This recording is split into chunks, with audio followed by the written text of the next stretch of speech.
the requirement in the tender document, and you seem to have missed my explanation. I did not say I traveled to see the partners after winning the tender. No, I went to see the partners first.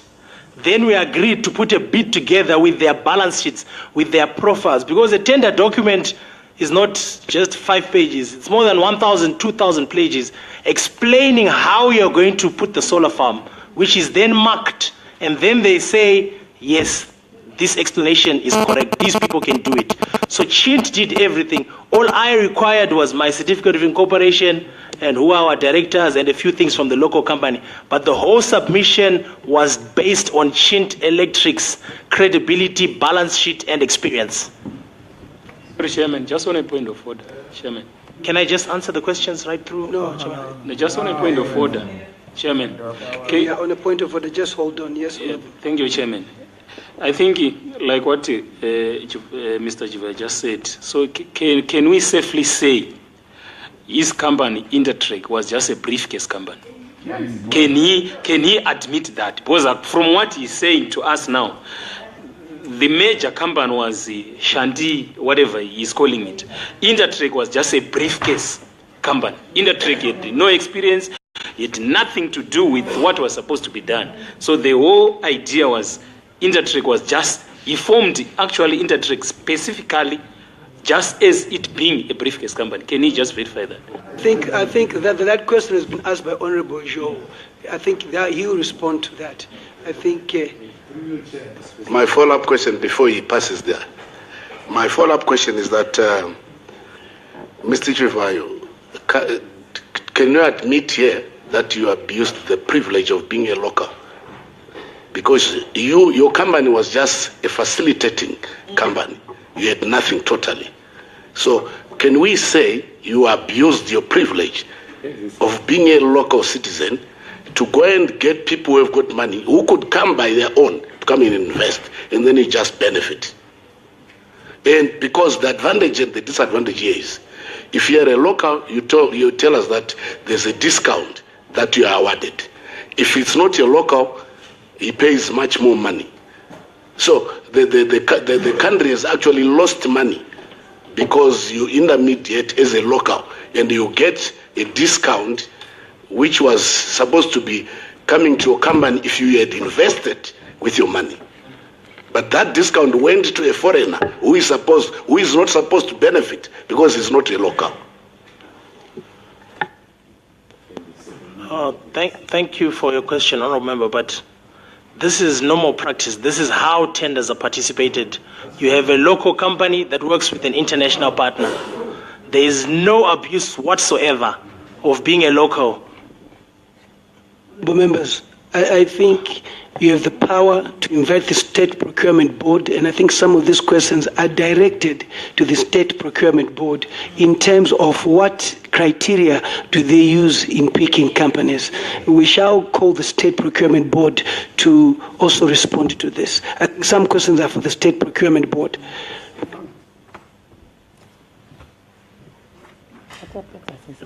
Thank you, Mr. Chairman. I was just continuing. His other question was that, are you related to the former First family? And was there any assistance from them to win? I'm not related to the former First family, and at no given time did they interfere or assist me. Tenders are awarded by the State Procurement Board. The First family does not and have no influence whatsoever, in my respective view, to the operations at State Procurement Board. Mr. Chivayo, you are prevaricating. Let me warn you. You say tenders are for the State Procurement Board. The question which you have not answered, you went to the Minister of Energy. And you still have not answered that question. And you cannot answer questions as and when you feel like answering them. The real issue which is sticking is how the tender was won. You went for a process, you lost. You went to the minister. The minister went to cabinet. And it's not a secret that the former president was no longer in control of this country. That's the reason why Parliament impeached him. said the First Lady was de facto. So the honorable member is going to a legacy issue which we all know about, that the former First Lady was in control of government. And as a result, you had lunch with her. So that is where it is coming from. And ministers were reporting to her, just like Vice President going in with notepads. So that issue is critical for you to understand the background, why the Member of Parliament is asking that question, in that the First Lady was the power of the government of Zimbabwe. So he knew having lunch or connections with them, was it not to influence a decision of a cabinet minister who then took your issue to cabinet? I think this is where you need to really clarify to the committee at the end of the day. Chairman, where's in Dubai, or the lunch in Dubai? Honorable Member, I think you are out of order. I think let us stick to the core business. Thank you. Can you clarify those issues? Thank you, Mr. Chairman. I think this August House is mixing up the tender that I eventually signed. Is not the same one that I'm saying was cancelled, and then I went to the minister. After it was cancelled, it was then cancelled again after we failed to agree. I thought I explained that. So I'm not saying this one was lowest bidder to specification. No minister called. And Minister Mavaire was 2013. This was now Minister Undenge when we signed. So you're mixing up, and then you are saying you went and you saw a cabinet minister after having lunch. Lunch was 2015 in Dubai, and then Minister Mavaire was 2013. So they're completely different. You're just adding up something. Mr. Chivayo, I think it is important that you understand, and where there is clarity, I think this is emanating from the first tender, which you lost, if we heard correctly. You lost it, and you went to the minister. Are they right or wrong in saying that? Yes or no? Yes. Thank you. So to me, this is where it's all starting from, that you lost the tender, you went to the minister and said, you're a son of the soil, why are you not giving the tender? Yet there is a process which should be used in appealing if you're not happy. And you very well said there is the court process. And members of parliament are still asking, if there is a court process, why did you not follow the court process? Litigation is always... There was a point of order. Honorable Mtayami. Thank you, Mr. Chairman. My point of order, Mr. Chairman, I would kindly advise Mr. Chivayo, through Mr. Chairman, if he can clarify as to whether what he means when he says honorable members of the August House, they're mixing up things. He has to withdraw that. We are mixing, coming all the way to mix up things here.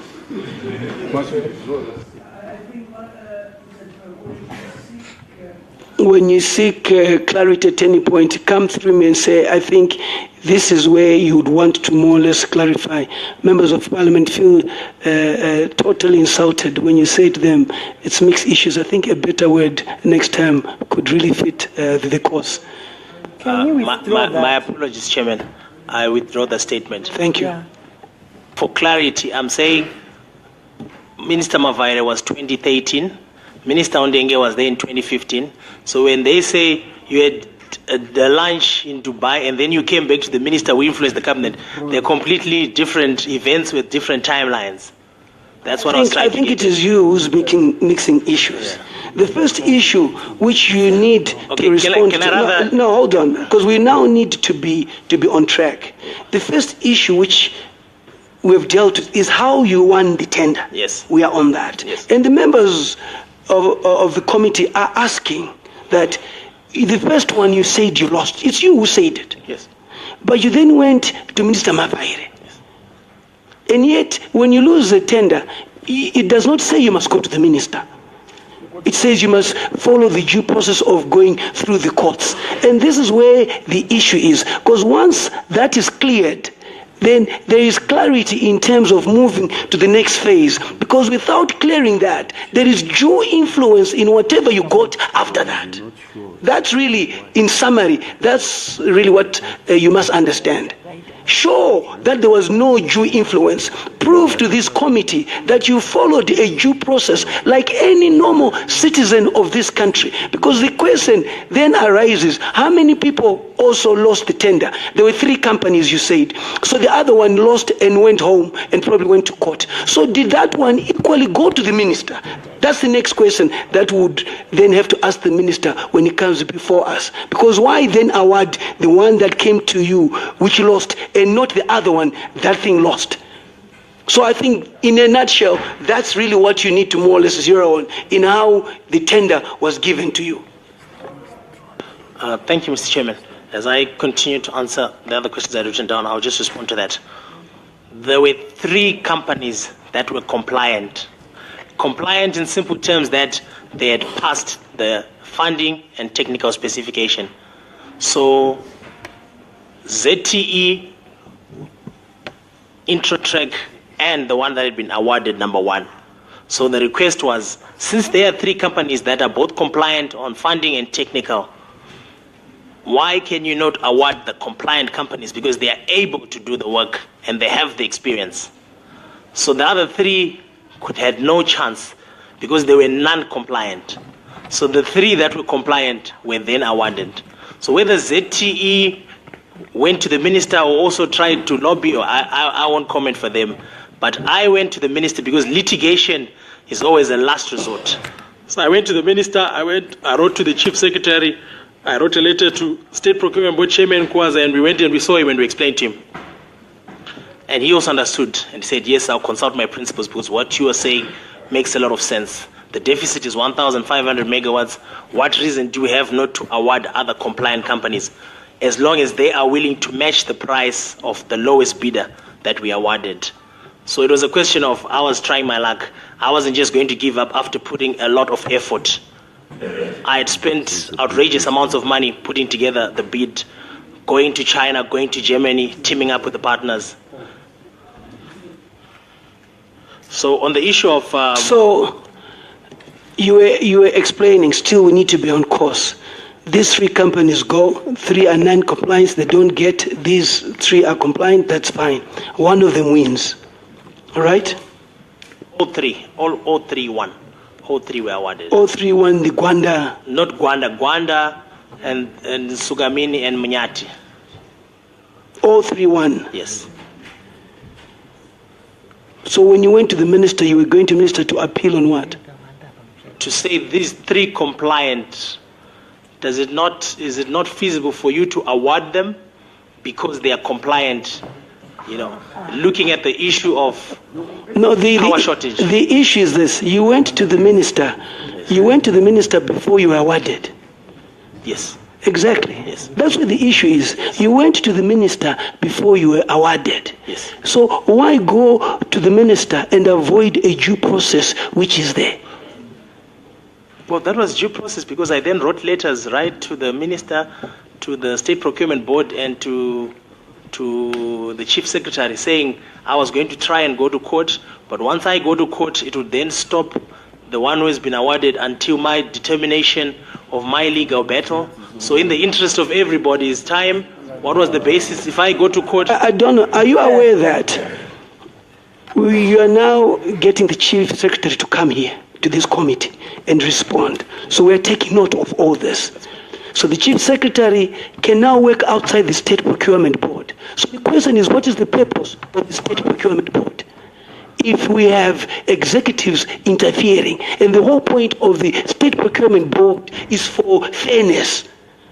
But if you're now naming these people, clearly illustrates there was undue influence to you being awarded that. You've spoken about the Minister of Energy, you've spoken about the Chief Secretary to the Cabinet, you've spoken about equally writing to the Chairman of the State Procurement Board, yet already a decision has been made instead of you going to court. So I want you to understand that whole process. All these names that you're bringing in will be brought before this committee to ask them what powers do they have in terms of the functions of the State Procurement Board. I hope you're taking note of that. Indeed, Mr. Chairman, thank you for that.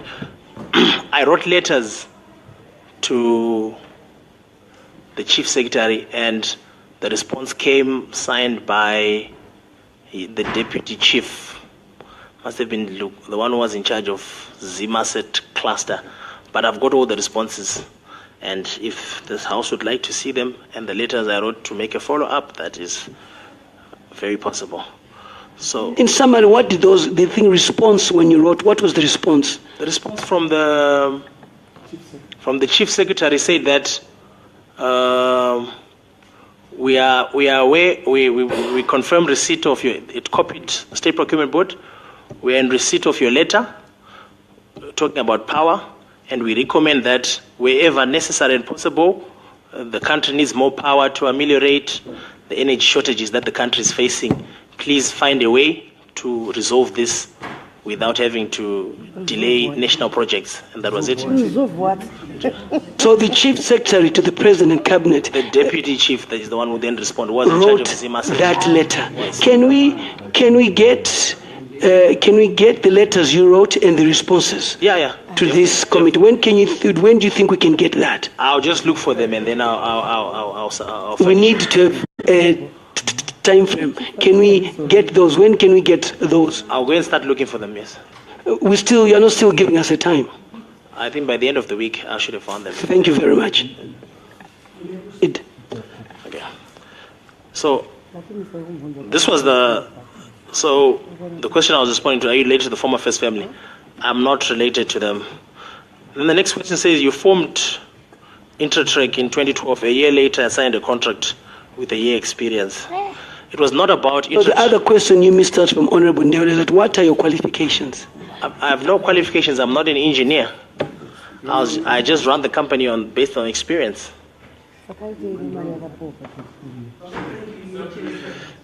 No, he has just responded to the question of what qualifications do you hold. You have no qualifications. That's fine. You have responded to that. You may proceed. You formed this company in 2012, and a year later you signed a contract without experience. The experience that was looked at and the evaluation criteria was Chint Electric and not me. So the issues of the local company were neither here nor there. They were not important. What they wanted was an EPC contractor who can install a 100 megawatt solar farm, and Chint Electric was the ideal. Was this company registered for this tender only? I registered a company and decided to venture into power generation and participate in tenders. So I participated in other tenders that we also won, a lot that we've lost. So in terms of the tenders which you have participated in, before this tender you won, were there any other tenders that you won involving this sort of business? Similarly, yes, but more or less during the same period, and we also lost many as well. You are not answering my question. If the tender was given today, yes. Okay, what I'm asking, before today, was there any work that you did pertaining to solar and renewable energy? For Intratrek, no. It was all about the technical part. Thank you. That's all we wanted. Thank you. You may proceed. Then the next question says, was the quality compromised because you had quoted 250, but now your second bid you submitted 174? This is the reason why I left the European partners and chose the Chinese, because the Chinese were a much bigger company and were willing to give a better price. So on the second submission with Chint, the first submission was with Greenfield Solar Europa, and then the second submission was with Chint Electric China. So they gave me a better price, which is why I put 174 million. I hope that, so no quality was compromised. It was still a big company, just in fact much better than the Germans. Chairman. Follow up. Thank you. That was my question. I think, Honorable Chair, the man is under oath. If we know it takes 50 liters to get to Blawayo, and then a man comes back and says, I will now use 30 liters, quality was compromised. He must just accept it.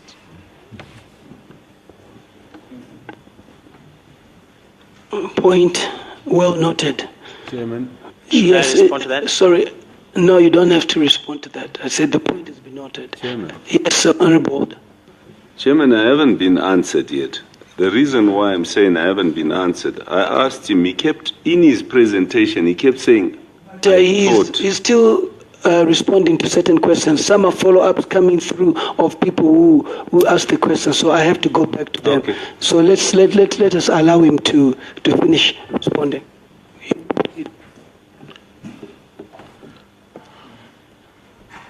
Were you not sure with yourself? Why did you change partners? Why did you do the feasibility after the tender?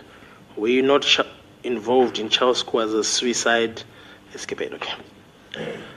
I was very sure of myself, which is why I made a decision to change to the Chinese, because the Chinese were 100 times bigger than the Germans.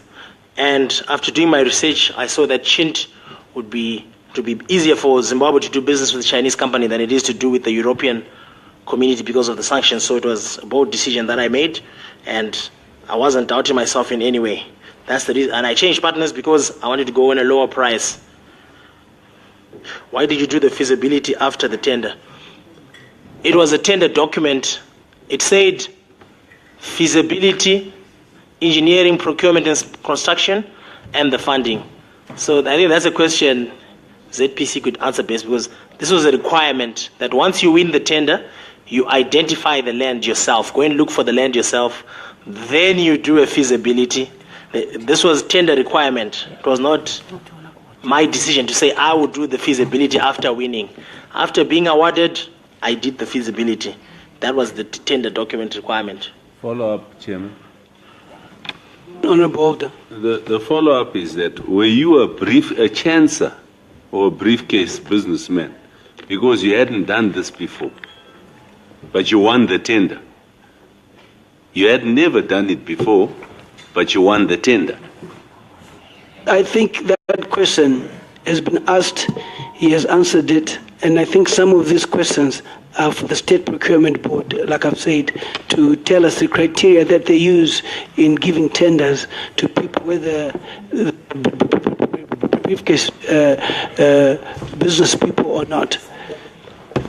And just to answer him as well, when you say briefcase businessman, it's a question of how you want to look at it.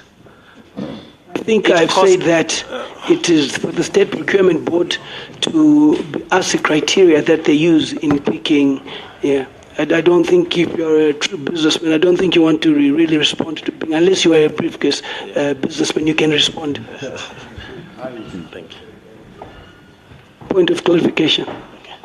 Thank you, Honorable Chair. Right, you mentioned that on the tender document, he was supposed to look for the land himself. So how much did he pay to Gwanda Town Council or Gwanda Rural Council for the project? No, but tender decide. Should I continue the questions or should I answer that one first? Continue the questions which were given to you first, and then you can answer that later. Thank you, Mr. Chairman. Were you not involved in Charles Kwaza? I didn't know Mr. Charles Kwaza personally, and I was never involved in his personal life. I just knew him as the chairman of the State Procurement Board until his dismissal or resignation. May we know when you were awarded the tender dates? I wouldn't have the exact dates, but I remember that we signed the contract on the 20th of October in 2015. And just to respond to your question, the land did not belong to Gwanda. The Minister of Lands is the one who gave us the land. We went to the Minister of the province in Mat South, who was Angelina Masuku then, and we told her that there's this project. Then she said, okay, there's land. We were given 225 hectares, a recommendation letter, which we then took to the Minister of Lands here in Harare, who then said, this is national project and we're interested in power generation. And then they gave us an offer letter and said, this land here. So we didn't pay anything other than the normal $100 or $50 filing fee and this and this. It didn't cost us anything.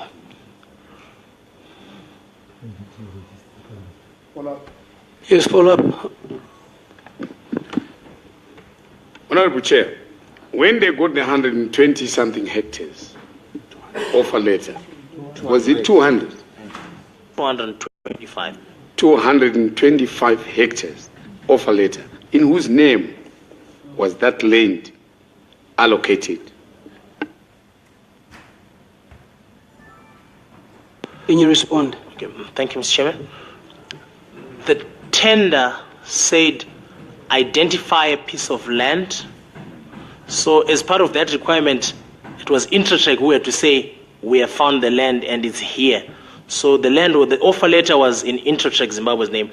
But after signing the contract, we then handed over the land to ZPC in the interest of funding structures where the banks would be more interested in having ZPC own the land. So the minister withdrew the land and then handed it over to ZPC. But back then, it was in our name.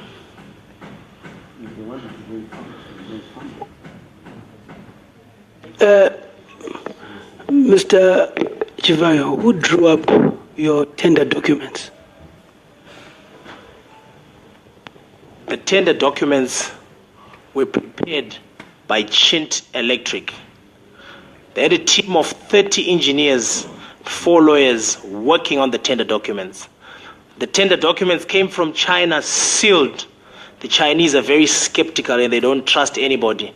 So right till the tender day, they come holding their documents and you go and submit together. They won't even tell you the price. You give them a guideline and they submit. So the tender documents came sealed and signed from China. All we added was our certificate of incorporation, who were the directors, our tax clearance, just a few documents we added into the funding proposal. Everything else came sealed from China. Did you say to the allegations that Mr. Kajanje is the one who did your tender documents? Those allegations, with all due respect, are baseless and nonsensical. Don't you think this is unparliamentarian language? We are in Parliament. We are not in Hollywood, neither are we in Dubai. I think you must respect Parliament and use the right language. May you withdraw that and replace it with an appropriate word. Thank you. I apologize. I withdraw the statement. Those allegations are untrue. I wanted to put a lot of emphasis, but they are very wrong.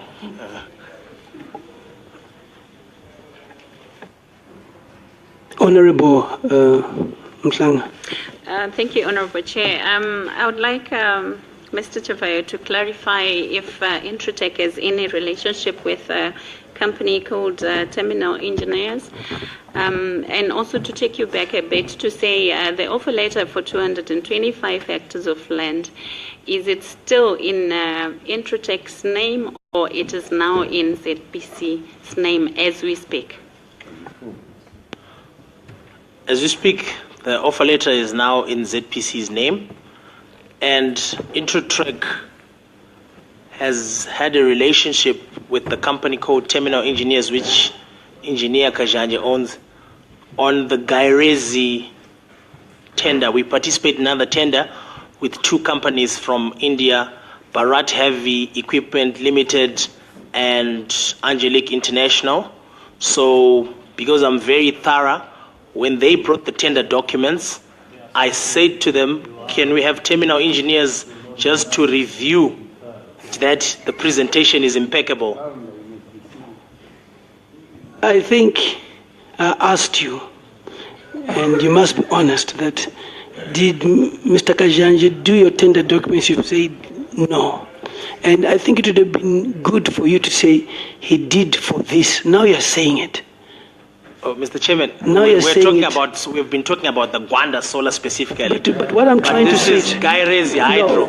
So if you say which tender document you're referring to Gwanda, so he had nothing to do with Gwanda. But if you ask about Gairezi, I'll tell you what input he put. But what I'm trying to say to you, I think what I'm trying to put across to you is at times don't withhold information.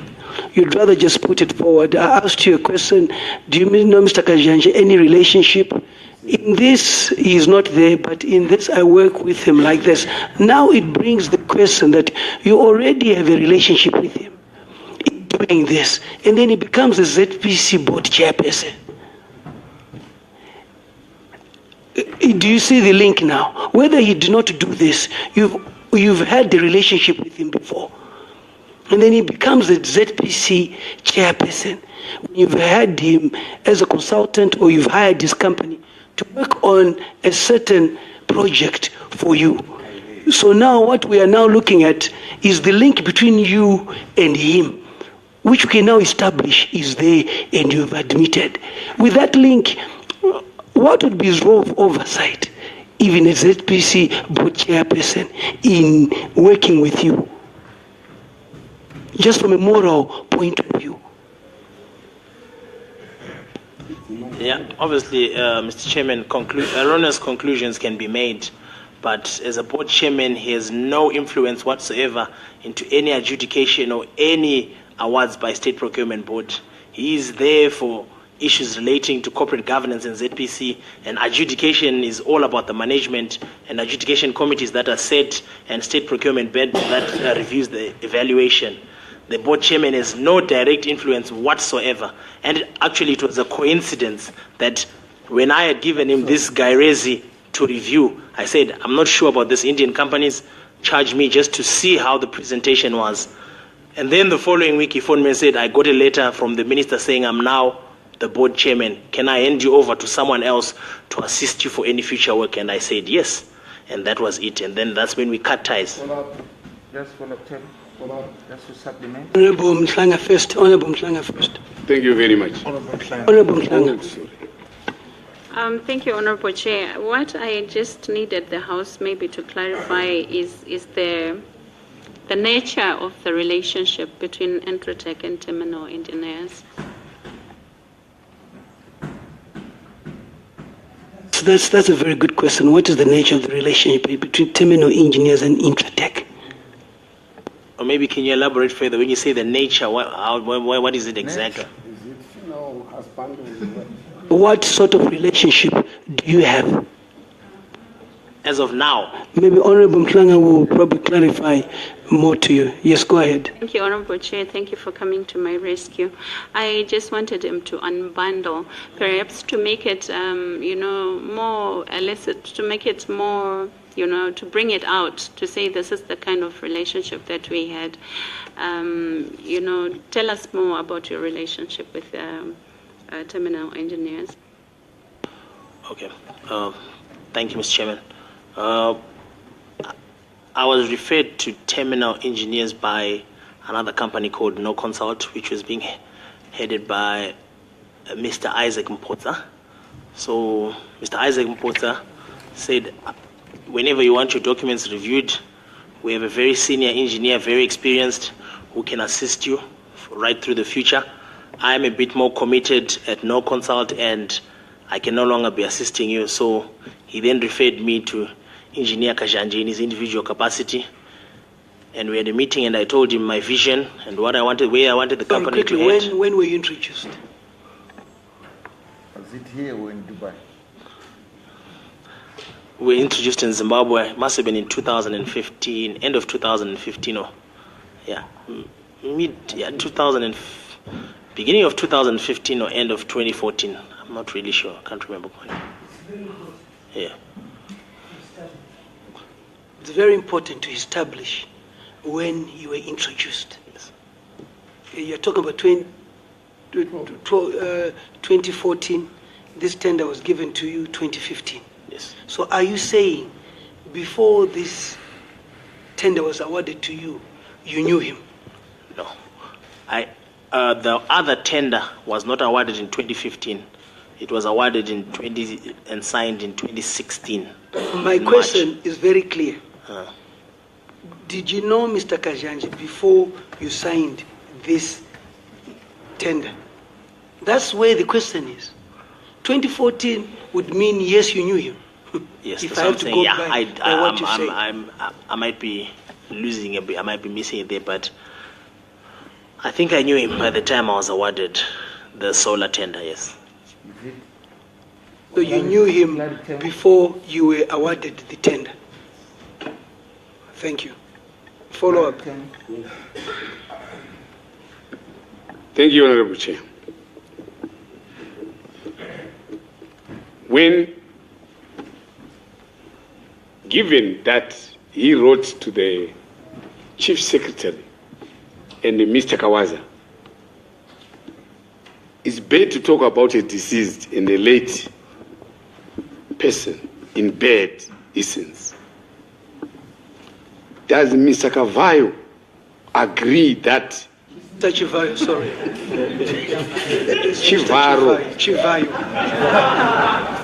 Chivayo. Chivayo. Yes. Does Mr. Chivayo agree that the State Procurement Board, the resignation of Mr. Kawaza was due to fraudulent and maybe corrupt practices as a board member, chairperson? Does he agree? But he did respond to that. I think that was asked, honourable member, and it was responded to. He agreed. No, he did respond to that. I disagree. And for the record, the whole delay for the project was because of Mr. Kawaza. If there was anyone that I hated the most, who delayed the project the worst, it was Mr. Kawaza. I think let's speak good of the ill. We don't have to use of the dead. We don't have to use the word dead. I think we now need to go. You need to unbundle that relationship with yourself and Mr. Kajanj and the company called Terminal. Just for clarity's sake, Chairman. Yes, Honorable. Thank you, Mr. Chairman. Just for clarity's sake, in the abundance of information which is coming out as a result of a question by Honorable Mklang, if Mr. Chivayo can avail to this House, are there chances that probably this contract which was coming in, you were advised somehow through Mr. Chijanj that please form this company so that we'll give you this tender so that we make money somewhere when you met, and if you can avail under oath as to whether you have had that chance somewhere, that you'll be given advice somewhere somehow so that you form this company. Thank you, Mr. Chairman. Not at all.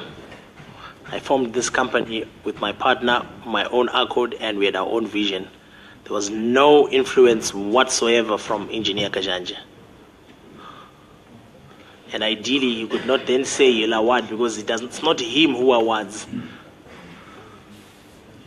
But with all the presentations that you have done so far, Mr. Chivayo, and all the loopholes that you see, and with the influence that you had access to the Chief Secretary, and the easy part of getting a response when people would take 2-3 years to get a response, don't you think you had much more influence and experience to deal with this in terms of working on the shelf company?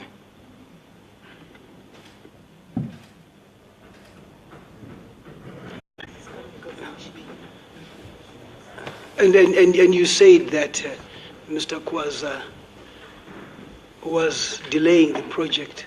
Well, why do you say so? If we know government is very slow, and if it was part of doing his job, why would you rush to say he was slowing down the whole process? I mean, and secondly, Mr. Chairman, yes, that he hated him. A deceased, you will never say you hate somebody who was late. He has got families, and they are listening to that he hated it's uncultural according to Zimbabwe's laws. I think he withdrew that. Did you not withdraw the word hate? Yes. Yeah, it's total uncultural. I think, yes. Honourable. Okay, I think, can you continue to unbundle? Okay, my apologies, Chairman.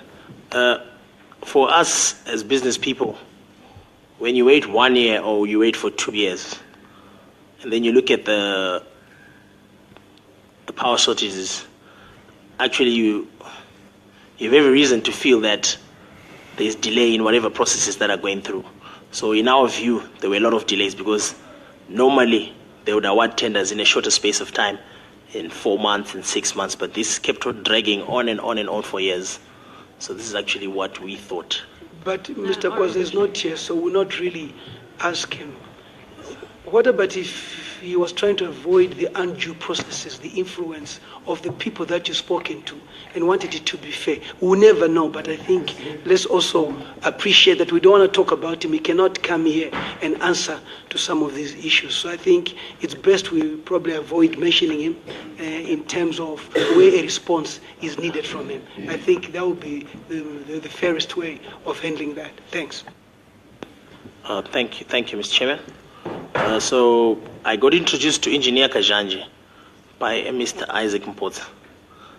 And he said, should you have any projects that you want reviewed or any engineering support, I have an engineer that has a lot of experience that can assist you as and when you need him. Because I won't be able to assist you in the future because I'm now more committed and no consult, and I won't be able. So that's how I was introduced to him. And when I was introduced to him, I told him I was participating in the Gairezi tender with Bharat Heavy Equipment Limited and Angelique International. And once the tender documents come, before we submit, I would need him just to review and see that the technical specifications are correct and give me an opinion before we submit. And ideally, when the documents came from India, I asked him to say how much will you charge me for reviewing the documents before I submit, and he gave me his company's price to review the documents, and he reviewed them, gave me his comments, and we paid him, and that was it. That is basically the only transaction we ever had with them. I think what was important was to just understand the relationship that you had, and it is to your response that you did have a relationship.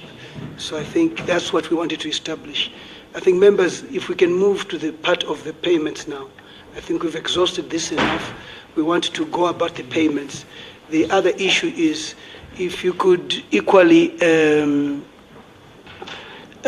talk to us about the payment processes and the amount of money paid to you for this project.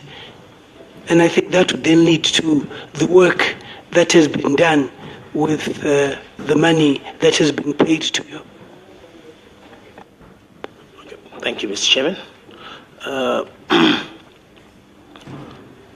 Just to it'll explain as I continue from the award and during the feasibility.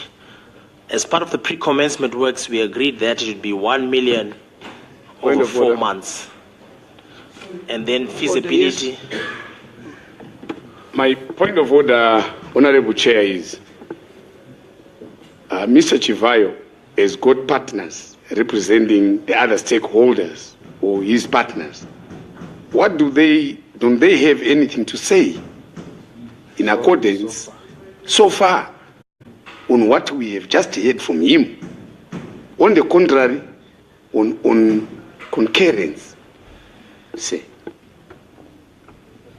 What I thought I would do is to also get the lawyers to also speak after he has spoken if there are issues which they need to really bring up.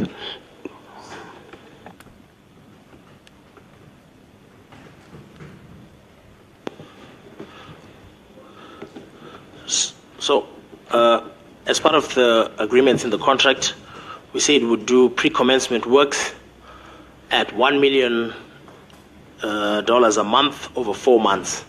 So this figure was kept at 4 million, and then that was excluding VAT, and then feasibility was 2.1 million. That was the cost. So we then embarked on the pre-commencement works. First of all, the commitment in terms of the contract was to pay me $2.1 million for the feasibility study.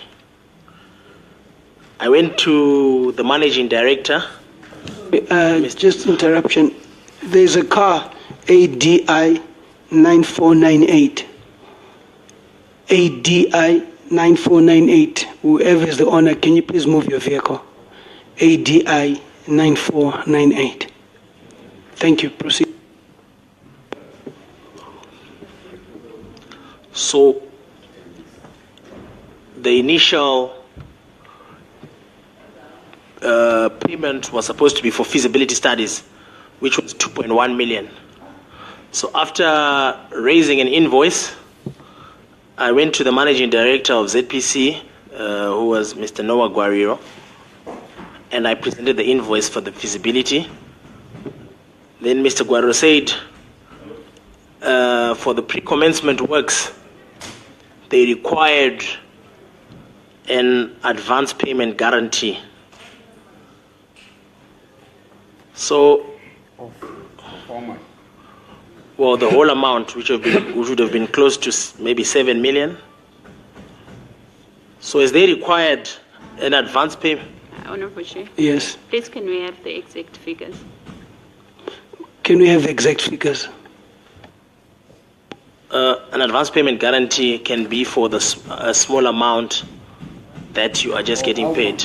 But I'm saying for the total of the pre-commencement works, it would have been 8 million. In this case, how much were we talking about? I beg your pardon? In this case, how much were we talking about? We're talking about 2.1 million. Okay. So,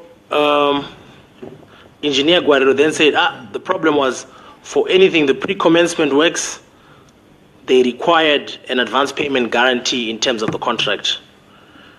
But I then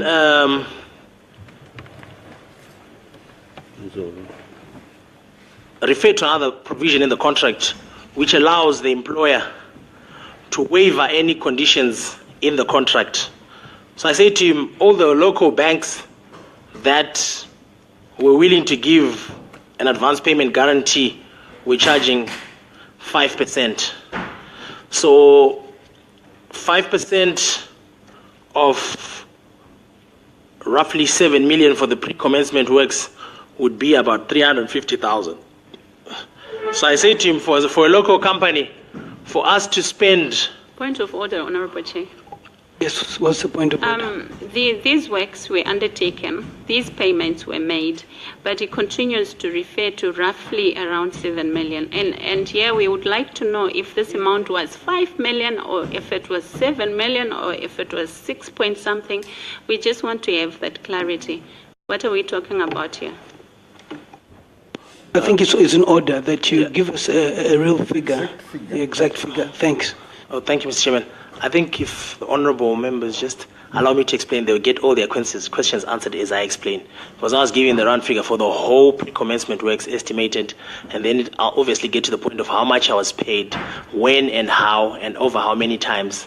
So I was just trying to get to the point, but after I finish explaining, I'm sure it'll be quite clear.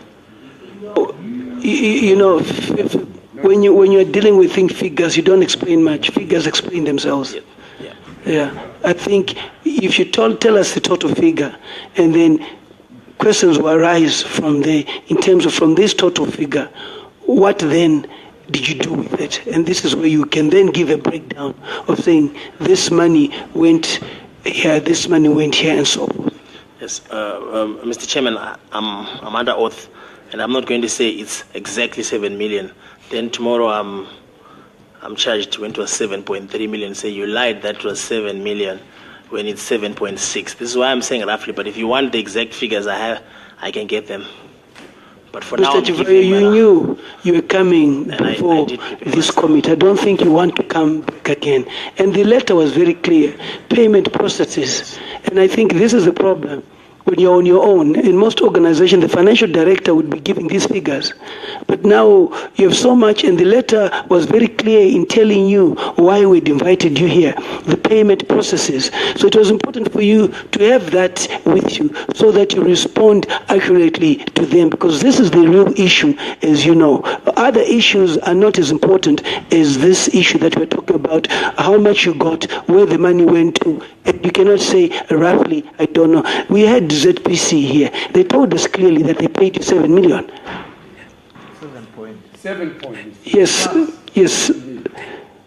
We had, you know, if you're not able to tell us the amount of money that you've been paid here, then it says a lot about the way you run your companies from a governance point of view. We then end up going into many issues, that who does your finance, who does this and that. So I think just tell us how much you got, and then it is broken down. Yes, Mr. Chairman, we hadn't gotten to that question. I wasn't answering yet how much I got. But if ZPC said they gave me 7 million, that's incorrect. Because the payments are clear. It's there, that is 5 billion. They went into one bank account. And it's very clear it was 5 million. I was actually shocked when Engineer Kashin said it was actually 7 million. The whole pre-commencement works are 7 million. There's a balance of about 1.3, 1.4 million, excluding VAT, that to complete the works. But what they paid ideally was 5 million exactly. Then give us a breakdown of the 5 million, yes, which was paid to the interest of time. We want a breakdown of that amount of money. Okay, I was still explaining.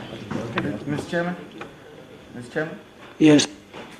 Sorry, Mr. Chairman. Since I'm sure it's important to have records and to put records officially, can you put it through to this committee, Mr. Chairman? Mr. Chivayo, can you put it through that the presentation that we had from the ZESA Holdings team, which came with the Honorable Minister, when they did a presentation that they gave you money to the tune of plus 7 million, and they were under oath, they were presenting to this Parliament falsehoods. Can you put it to the record? I think it's important you think clarify that that's our role of oversight. ZPC say they gave you over 7 million, and you're saying you did not receive that. Can you please attest to that? Yes, Honorable Chairman, ZPC did not pay me 7 million, but they paid 5 million. That's the amount. That's the correct amount that I was paid.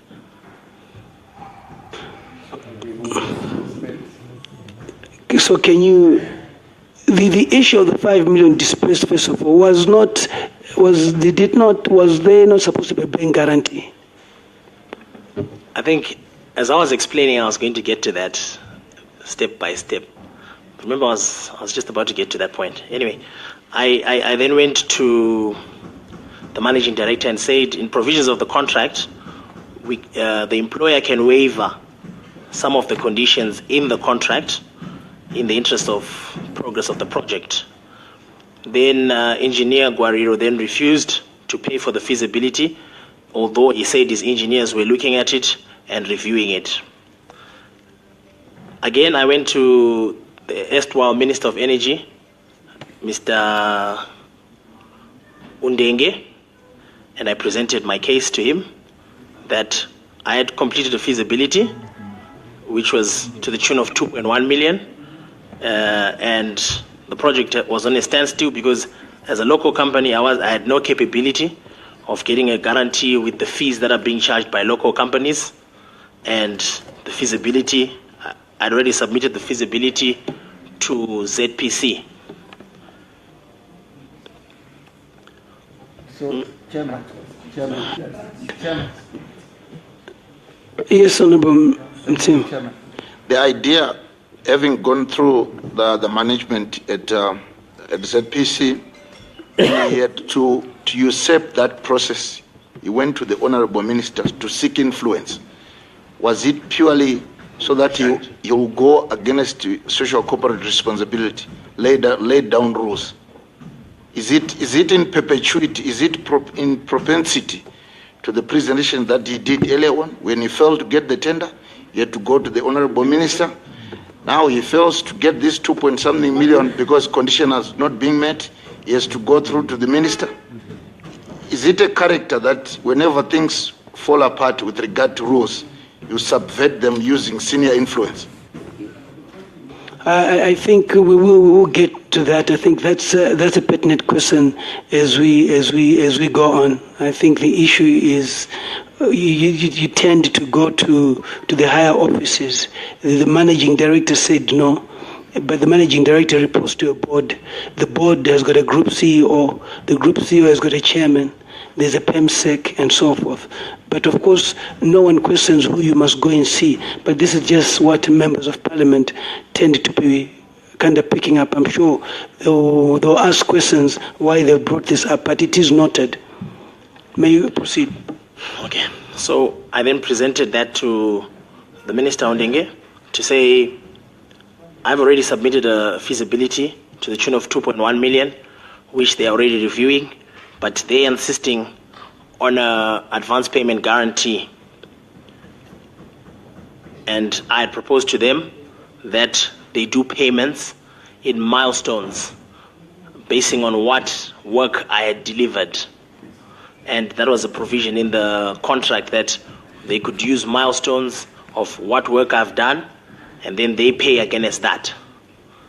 The minister said he would look into it and also consult his principals in the interest of the progress of the project. I was then called by Engineer Guarire a week later, and he said to me that he got specific instructions from the minister that the project must proceed and there must be no delays, as the project was very important to the nation. So he was paying the feasibility study to the tune of 2.1 million. That's when I received the payment of 2.1 million for the feasibility. Members, you don't have to really shout. I think you're honorable members. So I was paid 2.1 million for the feasibility, and I delivered the feasibility. Sorry, you were paid that without a bank guarantee, because you did not get a bank guarantee. Yes, I didn't get a bank guarantee, but remember, I delivered the feasibility. So a bank guarantee is to guarantee the money you're being paid for something you have not done. So in this instance, I had done the feasibility. So a payment was just due to me because they had it. So a guarantee is called an advance payment guarantee, that we are advancing you. Give us security that in case you don't deliver this, we are safe, we are secured. So I had given them the feasibility. But obviously they kept insisting that... A bank guarantee and feasibility are two different things. You cannot say a feasibility study is a bank guarantee. What is the purpose of a bank guarantee? If you fail then the bank guarantee kicks in. If we all understand business at the end of it. So how do you then compare a feasibility study to a bank guarantee? I'm not comparing the two. You're not understanding me, Mr. Chairman. No, the question before you is, my questions are very simple. You got 2.2 million without a bank guarantee, yes or no? There was no need for a guarantee. I had delivered. The guarantee was to secure in the event that I don't deliver the feasibility. But in this instance, I had delivered the feasibility. So I was being paid for work done. Okay. For us that you did not get a guarantee. Yes, I was going to come to that. No, I want to take you back. You did mention to us that you did not get a guarantee. Did you not? Yes, I did. So when you're trying to get a guarantee, it was for what? It was for the whole amount, because they were all classified as pre-commencement works. You were still given money for 2.2 for the feasibility. But without a bank guarantee. Yes, because they had been separated from the pre-commencement works. But the question before you is simple. A bank guarantee was needed for the whole amount. Yes. Are you with me? Yes. And it's for you to understand that. You got no bank guarantee for the 2.1 million. 2.1 million. This is the question that is before you, because you did go and try and get a bank guarantee, you didn't get it. The next question is that why did you not get the bank guarantee? Is it because of your previous convictions? Because this is where they come in now.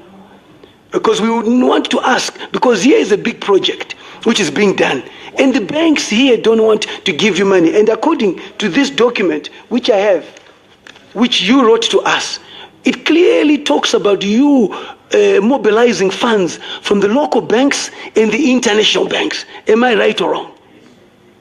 So to me, the local banks you went to, and they gave you no bank guarantee. So how then were you going to continue when this letter that you wrote to us, an agreement, clearly stipulates the conditions that the mobilization of resources will be done locally and internationally? But then you fail to attract money locally by not producing a bank guarantee. And then you then get the money. This is where the real question is, Mr. Chivayo. You had no bank guarantee. After going for one, you did not get it. You got the money. And you're also mentioning that in getting the money, when the managing director said no, who was following the corporate governance issues of the bank guarantee, you then went to the minister. And then you are clearly saying that in going to the minister, Mr. Aguero then called you to clearly say that I have instructions, honorable members. Am I wrong? Because this is what you're saying to us. You are saying I have instructions from the minister to now give the money and depart from corporate governance and use the powers of the minister to then allow you to get the money. Are we right or wrong, so that we make progress? Oh, well, that observation could be correct. No, you say yeah, that observation could be correct. I think honorable Mr. Chivayo. I'm not honorable, Mr. Chairman. Just Mr. Chivayo.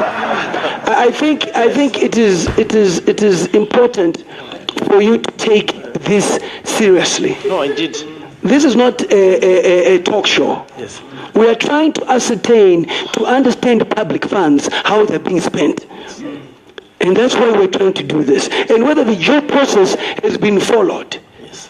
This leads to many questions which will come through. We're going step by step to understand you were paid. We then have asked you, what is the progress to date? We'll be coming to that after the payments have been made. But you had said you then got a call from the managing director to say there are instructions from the minister. Can you proceed from there? Okay. So he then said that I've received instructions from the minister that we must proceed with the project at all costs, and considering that we have reviewed your feasibility and we're happy with it, we're going to pay you the 2.1 million for the feasibility. Then we agree on the payment of the milestones of the $4 million per month. So I submitted an invoice for the 2.1 million for the feasibility, which was subsequently paid in 2 or 3 tranches. So when they paid for the feasibility, I can't remember the month, but must have been December and January. Then we embarked on the pre-commencement works. So for the pre-commencement works, there was fencing, there was geotechnical survey, there was site establishment, there were web designs, access roads, and clearing the land, just in brief. Then... Sorry, on that. When did you get the money and when did you put up the fence? And are you done with the fence? When did you get the money and when did you put up the fence? The fence is being put up like almost half now, because... Sorry, honorables, you can come in. I just want to understand when you got the money and when the fence has been because the money has been given to you, and the money given to you covers how much distance of the fence. Yeah, I would like you to also go into that. Okay, and when Mr. did Chairman, you erect the fence? My apologies. Can I just finish the explanation until the end? Then questions can come in from what I've explained. Because I think sitting here means I am the chair, and I think I guide the meeting. There are certain issues which are not important. We want to go on about money issues. It's now 1:15, and I think we want to tackle the most pertinent issues. And like we're talking about figures here, and I think it's the figures that we want. And these questions that we're asking you are in line with what we're trying to establish in how the money was then spent when you received the money. I think that's what we are more or less trying to achieve. So when you got the money, when did you get the money and when was the fence done? And was the money for enough to fence the whole area or to fence half of what you've done now? Yeah, thank you, Mr. Chairman. Like I was saying, my explanation is almost over. It's just brief. It'll explain everything. Then it makes your questions answer themselves once I just finish. Why don't you answer the question I've put before you? Okay, because we were talking about the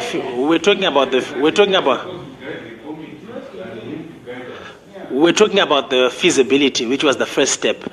Before we spoke about web designs, road access, clearing the land. All that we've heard. The fence came after. Mr. Chivayo. So now you've asked about the fence, which means you've jumped all the other... Mr. Chivayo. Yes. Let's be together. Yes. We totally have understood all that. We are saying you were paid the money. So when were you paid? And when did the work start? And where are we in terms of the work? Did the work that you've started, did the money cover all the work, or there's still money outstanding? Because we said we're here to also help you, to ensure that this project moves forward. It's not only one-sided. We represent everyone in talking to you. So don't see us as your enemies. We also want to ensure if they're not paying you on time, we push them to pay you on time as a recommendation. But if they've paid you on time, we also want to understand the progress of work that has been done when they've paid you. Just a point of clarity also. If he can also explain how that money was paid in terms of disbursement. How was it disbursed? Yeah. 5 million. All right, so after receiving the money for the feasibility, they then started paying for the... That's what I said in January. January 2016. Yes, January. Yes, for the feasibility. After they paid for the feasibility, then we embarked on the pre-commencement works. We agreed that these various things must be done at the site in comparison to this amount of money there to be paid. So from the 4 million, we agreed that including VAT, it would then be almost 5 point something. They would pay every month and 1 million plus VAT. It would come out to 1,150 something, 1,159,000 each month. So they paid, after paying the feasibility, they paid the payment release certificate 1. We went to the site and we embarked on the works, which was the web designs, getting the road to the transmission line and the road to the substation, which is almost 17 kilometers. And we were also assisting with the environmental impact assessment that was required as well by the banks. And as we proceeded with the pre-commencement works, we then reached a hurdle that after being paid about another 3 million on top of the 2 million, some of the work could not be quantified because it was probably 70% complete. Some of it was 60% complete, but they were only willing to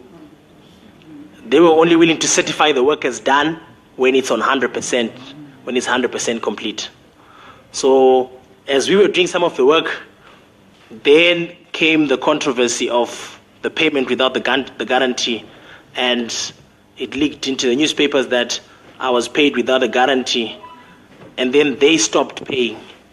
So when they stopped paying, because of the resources I had laid out at the site, I had to then demobilize because I had no option, because they now wanted a guarantee, and they would say it was all over the papers that I was paid without a guarantee. One of my partners, we renegotiated. One of my subcontractors offered a guarantee from South African international guarantee, and then they said, no, we cannot take a South African. Sorry, we want to be consistent. The first time the first time you did not get money, you went to the minister. Yes. So why did you not go back to the minister again this time? There was no basis to go back to the minister because Chivayo, they were saying that... Mr. Chivayo, let's move together. Yeah. The first time you did not get money, you went and appealed to the minister. Yes. The minister issued an instruction for you to get the money without the guarantee. That is the reason why I've been talking about the bank guarantee consistently. So why did you not go back to the minister again? For the minister to instruct you to get the money again? Because that is the channel that you were using. So that's why I'm asking. We want work to happen. Why did you not go to the minister again so that he gives you money? But Honorable Chair, you cannot say, why didn't I go back to the minister? Yeah. I made a decision that it was better to try and get the guarantee. Why? But the first time round, you were supposed to get money through a guarantee. You did not. The managing director said that you can't get the money. You then went to the minister. The managing director then called you to say that, come, there's an instruction for you to get the money. This time around, there was no money. So my question, with your consistency of getting money, why did you not go back to the minister to instruct again the managing director to give you money? I mean, obviously, when a project spills into bad publicity and newspapers, ideally, you know, everybody tends to run away and nobody is willing to. It's good, continue, yes. So when a project spills in the paper. The newspaper, yeah, so I had to go back to ZPC and I tried to go back to the minister was saying at least get a guarantee. He was saying now it's all spilled in the newspapers and it now looks as though there was corruption when there wasn't any corruption.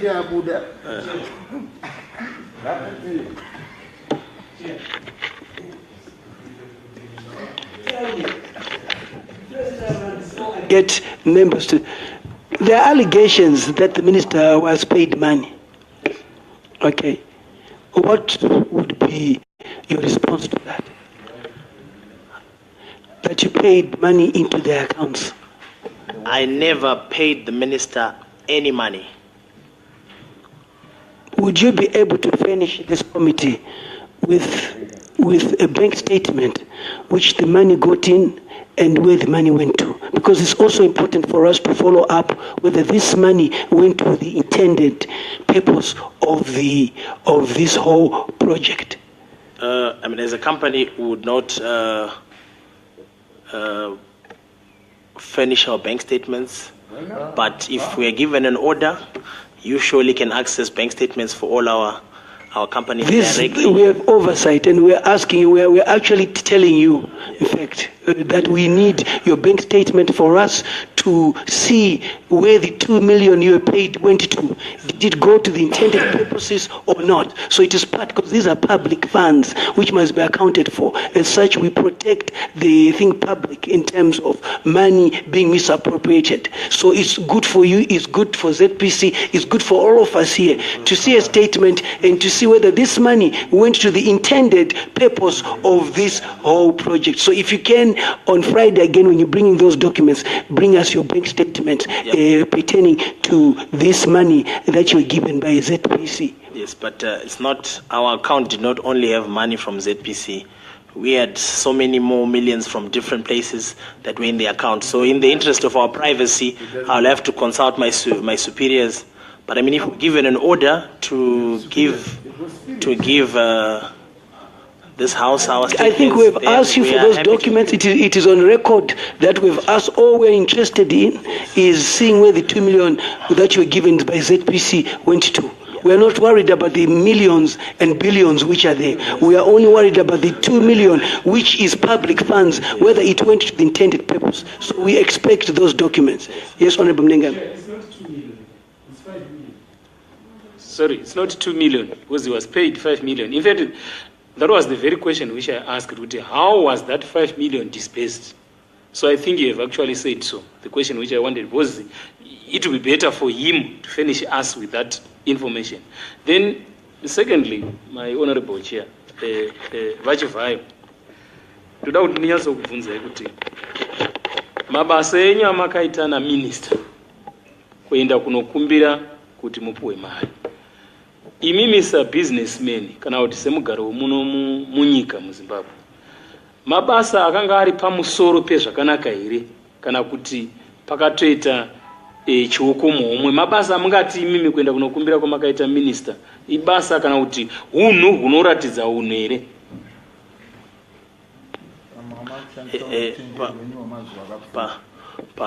Pamusoro chairman, kwandira hapana chandakatadza. Indiri businessman ene kana zvinhu zvangu zvaramba ndinorwa ndinoenda kunorwa ndinoramba I am persistent.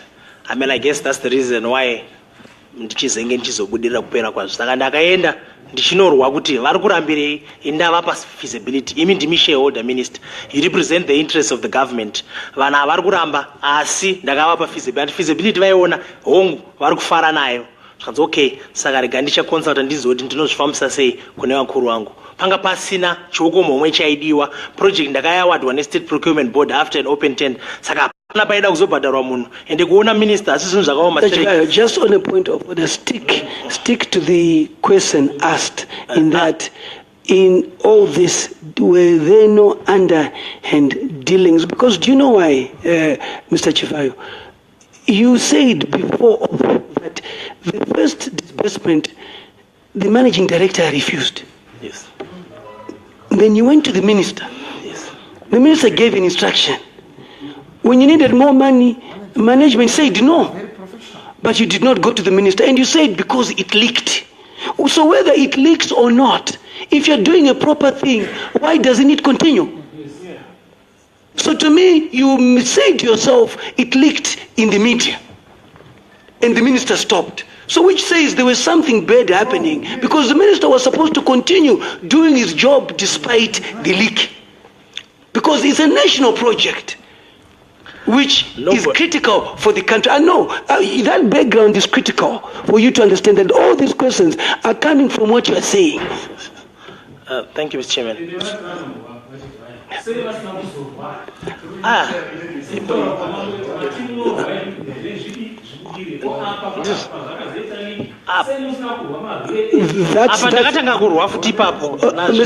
Chivayo, you'll be given your time to respond. Honorable Mnangami's point is critical. You said Mlorwa. Honorable Chidakwa, can you come in? Thank you, Mr. Chairman. I just want Mr. Chivayo to know that was he aware when he was called by the engineer or the managing director to say, come and collect your money now, we have been instructed by the minister. Was you aware that it was illegal because he was getting that money without a bank guarantee? You really know that. First of all, you failed to get that money because you could not produce a bank guarantee. But now you are getting it because the minister has used his influence. Were you aware that it was illegal, what the minister was doing and what he was doing in the minister? Were you aware that you were getting that money and you were using illegal ways because you didn't have proper documents for you to receive that money? Thank you, Mr. Chairman. There was nothing illegal about the payment. There was nothing unusual. I have a contract with ZPC. There are provisions in the contract. It's not like ZPC went and paid somebody on the street. They were paying somebody who did work for a contract that they signed. So there was nothing illegal that I did or that the minister did. I think, Mr. Chivayo, you've got to understand the aspect of the bank guarantee. You seem to be missing that. The question that has been asked is that, were you aware that whatever was happening was outside the due process of what is expected, that a bank guarantee should be there? Yes, to show that it was illegal, the first time the money was released by the minister. The second time it was leaked, the money was not released, and you said before us, the same managing director told you, we cannot give you money until you give us a bank guarantee. Is that not what you say to us? That's exactly what I said. So to me, if it was legal, so to me, his point, if it was legal, why then were you then requested of a bank guarantee second time around when the first time you got money without the bank guarantee? Why did that process not continue? Because it was good before the leak. So if it was not for the leak, it was going to continue. We were going to complete, but as the newspaper started writing and accusing everybody of corruption, nobody wanted to stand that sort of pressure. Everybody became It's not about them accusing anyone of corruption, even if things are written every day. But if you know you're doing the right thing, you don't stop. This is a national project. Yes. They can only stop because it is true what they are saying. No, it wasn't true. So to me, the question is that, so if it was not illegal, like he's saying, why did the minister not give you money, and why did the managing director still insist on a bank guarantee, despite him giving you the money at first without a bank guarantee? That's the question. Thank you, Mr. Chair. My response is more or less the same. There was nothing illegal. There were provisions. There are provisions in the contract that allow the employer, represented by the managing director, to waive certain conditions in the interest of progress of the project. So everything he did was in the interest of progress of the project. It was not illegal because it's there in the contract. The provisions are there. I hope you also have picked up Honorable Mnangami's point that we not on a witch hunting, we need a bank statement with all the money, public funds given to you on this project. before us. We'll then be able to scrutinize and be able to then ask questions where this money went to and who the people got the money, how involved they are in this project. I hope you've taken note of that. I had spoken about the 2-point-something million, but now we are going to the full amount of this whole project, a bank statement, and if possible, to be able to furnish us this documentation telling us this amount was paid to this one, here is the performer or whatever it is, which clearly indicates where the money went to. That would make our job easier to solve. I'm sure as an organization, before you make out the programs, there is a performer, but that is submitted for you.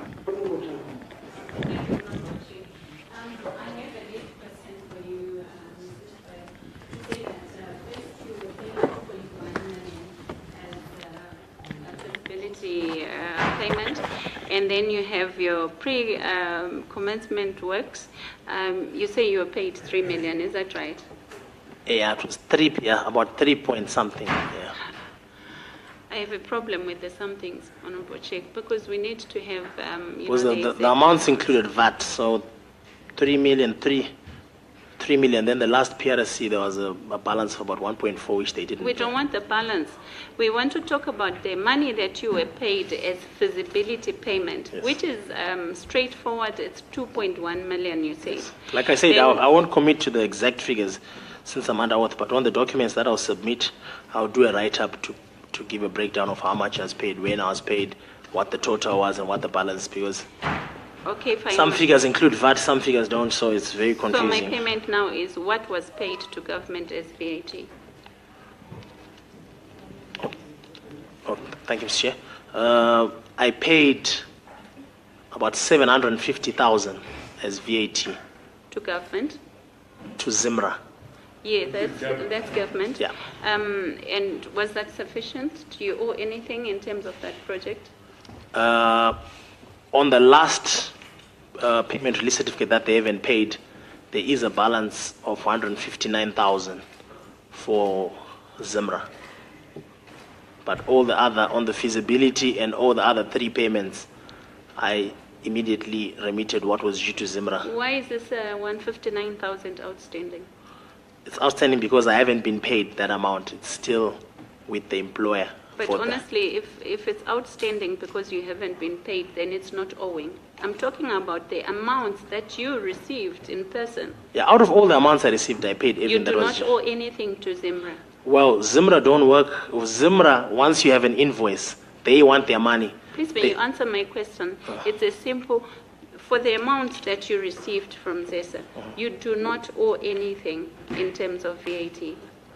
This is what I'm explaining, that Zimra requires, once you put an invoice. I just want a simple I think it's answer. a very simple question. Yes. From the amount of money you received, have you paid your dues to Zimra? Yes or no? Yes, yes. Timelessly for that fact.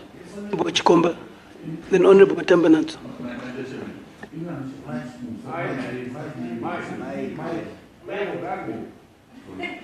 And this school, Mr. Chairman, between 5 million and 7 million. Because whatever is it, we can talk about 7 million. Who is talking of 5 million. So I don't understand which exactly figure we have.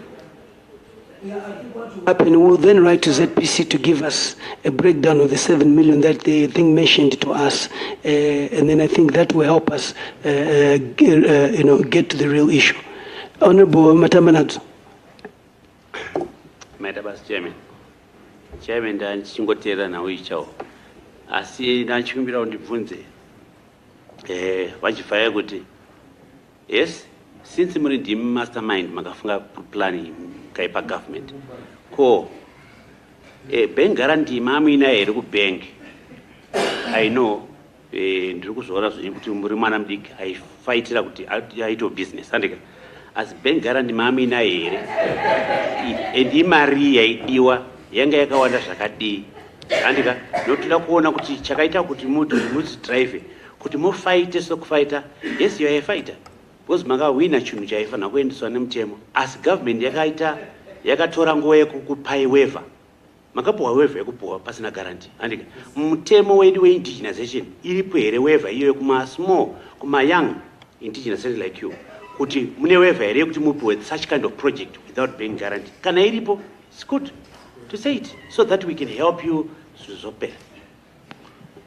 Thank you, Mr. Chairman. Totenda mataurira muri kuita hongu kuti guarantee handina kuti ndanga ndisingakwanisi kuruwana asi raida mari yakawanda raida 350,000 indikachienda kuna minisa nchiti inini mulocal ndaakubvisa 350 pamari yandapiwa 2.1 million ndichafanira kubhadharawo vanhu vaita feasibility ima kuti ini ndibhadhare guarantee 350,000 zvino ndinozosarawo nechii kana ndazobhadhara vanhu vefeasibility. Minista akachiti hongu sezvo wati feasibility wakavapa chirega ndichinzwa kuti vachati feasibility yacho yakaitwa zvakanaka here indochizoendawo kune vakuru vangu ndichinobvunza kuti tomubhadhara here nemamiriro azvakaita izvi zvakati nemamiriro ndochizouya ndoona kuti ndingakubatsire sei. Chairman, clarity yangu kuna Vachivhayo ndeyekuti Vachivhayo ulocal hwenyu imimi huri papi? I'm a Zimbabwean. Handisi kureva as an individual. Ndiri kureva ulocal as Intratrek. In terms, because sorry Chairman, paya mamboti yenyu iri kwemwe mubvunzo ye-State Procurement Board. But zviri kutaurwa naVachivhayo kuti as a local businessman isusu sokutsanangurira kwatachimboita kuya kuti kambani yenyu yakangouya assessed. Imimi zvemambotaura mukati mabhidzi amanonzi maiko akabva kuchina mamuchitaura matender documents akapreparewa nekambani yekuchina hamuna kutombomavhura aingorova straight achienda ku-State Procurement Board. Saka imimi ulocal hwekambani yenyu chaiyo huri papi? We are local because we are registered in Zimbabwe. And kana ndichiti bid era technical submission yakabva kuchindi iri sealed. Funding proposal ndopatakaenda kuAfriexim tikati tipewo tsamba tine project iyi vakatokumbura kuona profile yenyu toona kuti imi muri kusenza nani tikati isusu hatina kumbobvira takaita basa iri asi tiri kushanda neava vari kuchina. Afriexim ikati aiwa tsamba tinokupai nekuti vanhu vamuri kusenza nava tinowaziva wabva watipa tsamba. Tobva taendawo kubank ABC tikati isusu tiri local asi tiri kushanda nekambani yekuchina iyi tipewo support letter vakati tinokupai 15% of the total project cost vakanyorawo tsamba.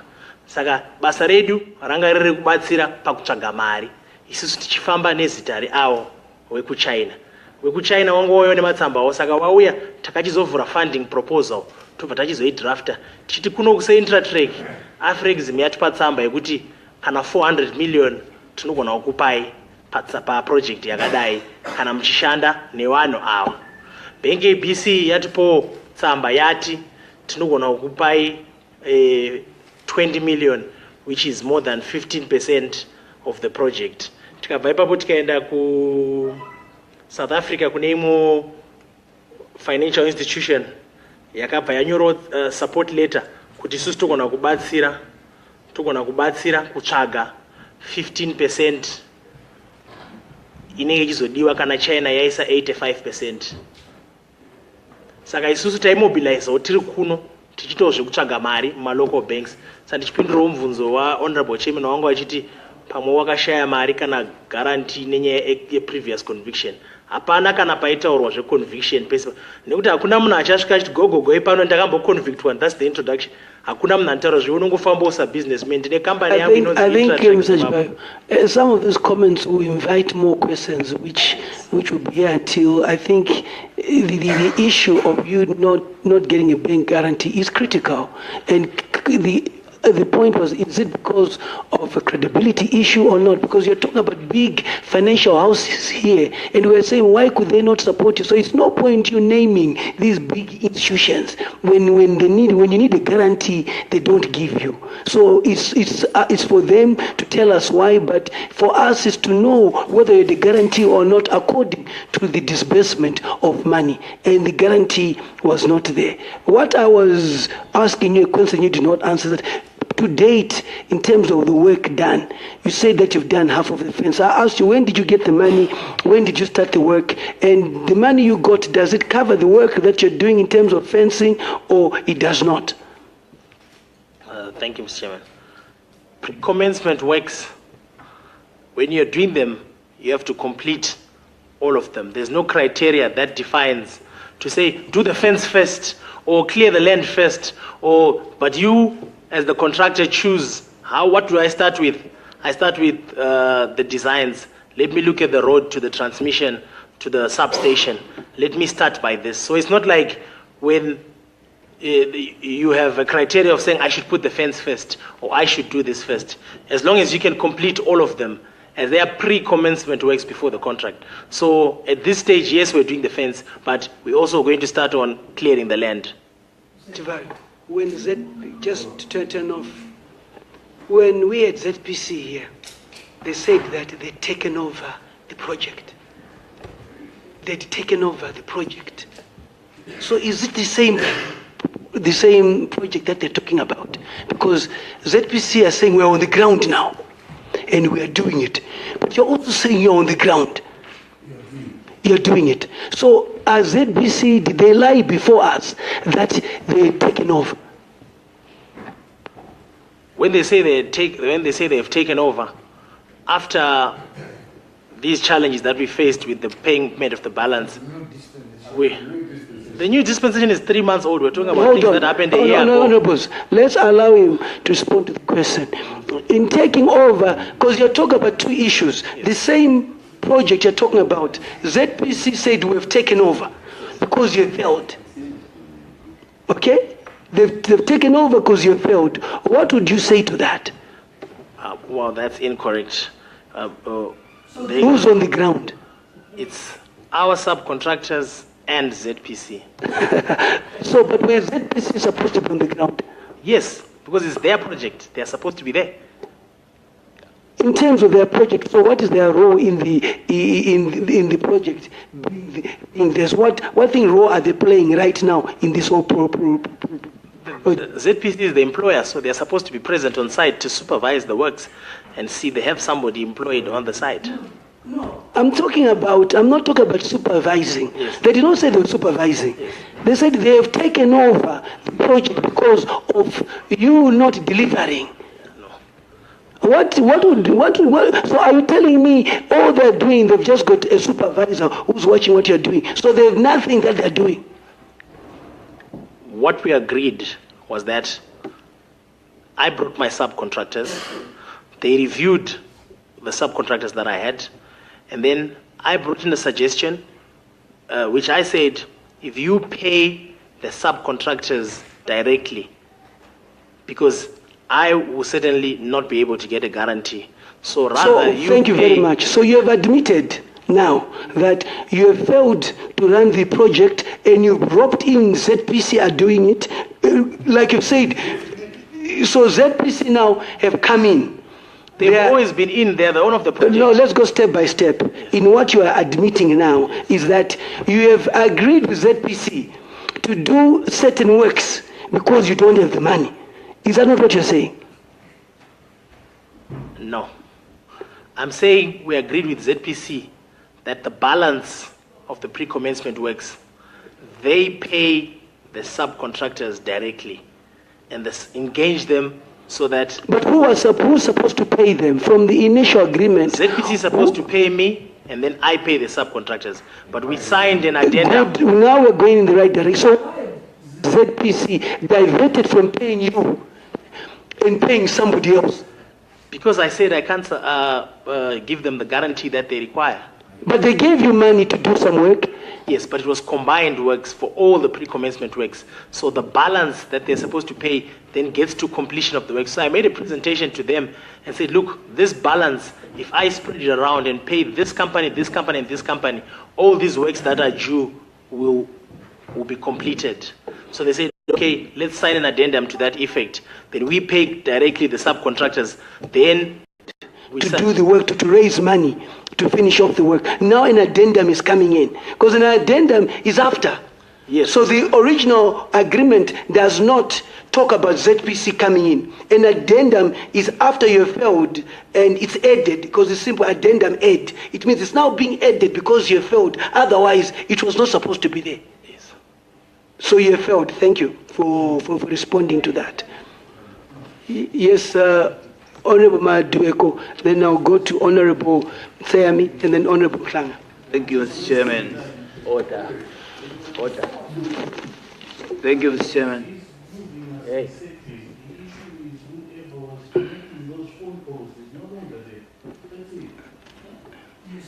Ask that question, Honorable. Honorable Madueko, you have the floor. Honorable Ndewele, let's just allow this to... Thank you, Mr. Chairman. You were paid in January 2016. Then they kept January 2017. This is January 2018, but nothing is happening. No fencing, no clearing of the ground. Where is the 5 million point something?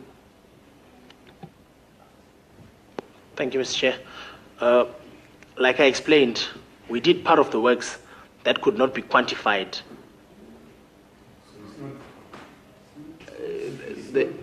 May I be allowed to say there's no truth in that, Mr. Chairman? To date, ZPC's exposure is on average 1.8 million, but on the 20th, we're submitting a geotechnical survey, which is going to be about 600,000. And then when we finish the fence, that's another 550,000. That will Mr. Chivayo, yes. You see, you cannot choose to respond to issues that we've gone past. It's pretty clear the intervention of ZPC, according to us here, which is evidence, is that you have failed. So we now understand why they've come in, and we don't know why they are still accommodating you. We will call ZPC before us again to say, how can you then have an addendum? Why don't you just terminate this whole arrangement and have ZPC do it, because clearly it has failed. We cannot sit here and say that this project is going according to what was agreed. Clearly it has failed with the numerous answers that you are giving and where you are failing to think give. So this is critical for us to understand that, and the intervention of ZPC is timely, is critical, and I think they must now go ahead, and we now must ask them, what role do you still have to play in this? How many addendums are they going to have in this whole contract? Yes, Honorable Sam. Thank you, Mr. Chairman. You've already taken my words. There is not much to deal with. No more lullabies here. This country has to move. No more phone calls are happening, so the project is in flip-flop. Those phone calls which were coming, they have been cut. So the contractor is now in trouble. So we must look for genuine contractors. And I also want to add on top of that, Committee Chair, apachisina need yokuti vachivayo varambe varipo pasite yekugwanda. Kana varamba varipo iko hino zvakureva kuti imomo muZPC machi imomo kuna vanhu vari kutorawo mari ichida kuenda kuna Chivayo vachidyawo. So ngazvichimbomiswa ivo veZPC ngavatitaurire zvavakaita chaizvizvo. Kumari yavakapa Chivayo vakamupa mari chinzi ndei iye Chivayo wacho ngaatipe statement yake but iye ngaati. I think that has been noted. Honorable Chacharisa, I'll come to Honorable Mtlanga, and then Honorable Nduna and Joe. Honorable Chacharisa, you had your hand up. Thank you, Chairperson. Mine is not a question, it's just a recommendation, Mr. Chairperson. I think we have heard enough of Mr. Chivayo. Let him bring what he said he will bring or to give to Chio. For the time being, I don't think he has new things to offer us. So he might as well leave and we bring in the ZPC. Thank you. Mhlanga.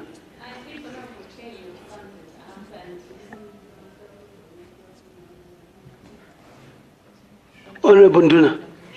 Oh, thank you, Honorable Chair. Honorable Chair, my line of thinking is around the issue of Mr. Chivayo coming in at the same time with ZPC because it is a crime to prevaricate according to the standing rules and orders. You can be protected for the information that you give, which is genuine information. If you prevaricate, you'll be charged with contempt. Would you care to come in at the same time with ZPC to see the left from the right so that it is known who is telling the truth in terms of whether you are still on site or not on site? Because there is contempt of court that can befall either of you after prevaricating because you are on oath. And then the last thing that I want to suggest, Honorable Chair, Mr. Chivayo, you can also take the water on the right. You can also use it. Bujo. Thank you, Honorable Chair. Thank you, Honorable Chair. I'm worried, Chairman. Ne maitro anoitwa na Mr. Chivayo. Contract pawakaipiwa nguva zhinji taivaona stereki chavo panga pari pa social media. Honorable members, can we please have one committee meeting? Thank you. Right, vari pa social media, Honorable Mr. Chivayo. Chavo vanga vachaga vanhu vari influential, including the former first lady.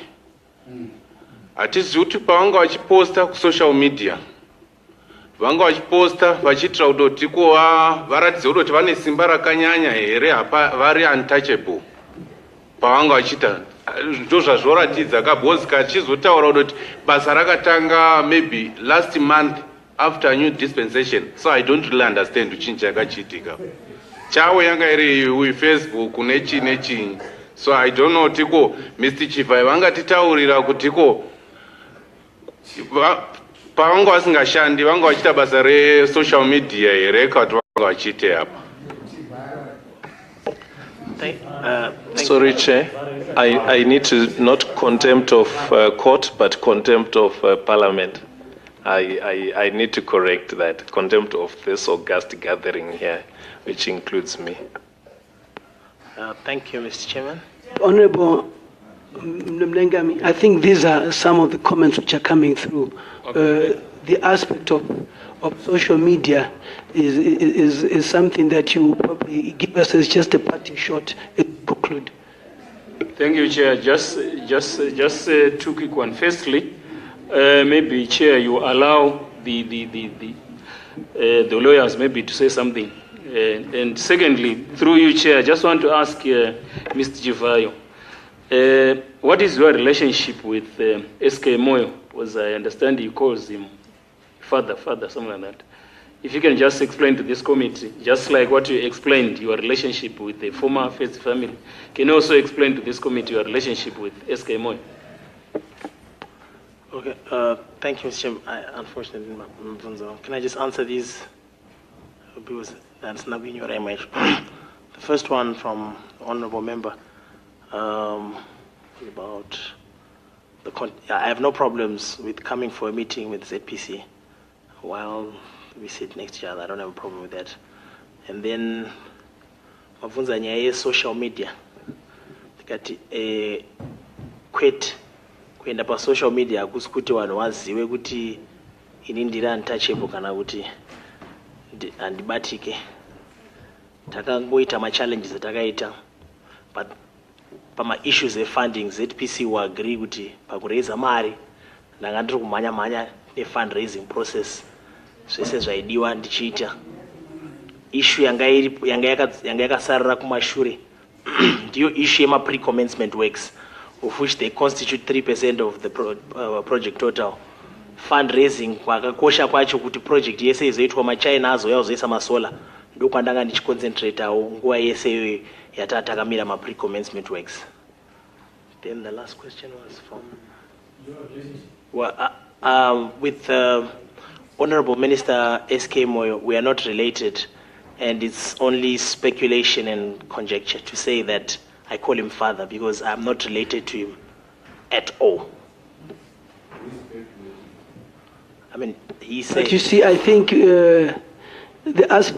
unfortunately, social media can destroy, and this committee can show pictures of you and him clearly saying, this is my father and this is where it's coming from? Thank you, Mr. Chairman. I'm sure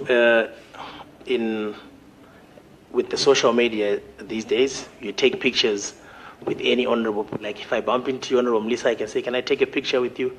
That does not necessarily mean that I'm related to you. I'm not related to the former First Family, I'm not related to the Minister of Energy or any of the other Ministers of Energy who were there.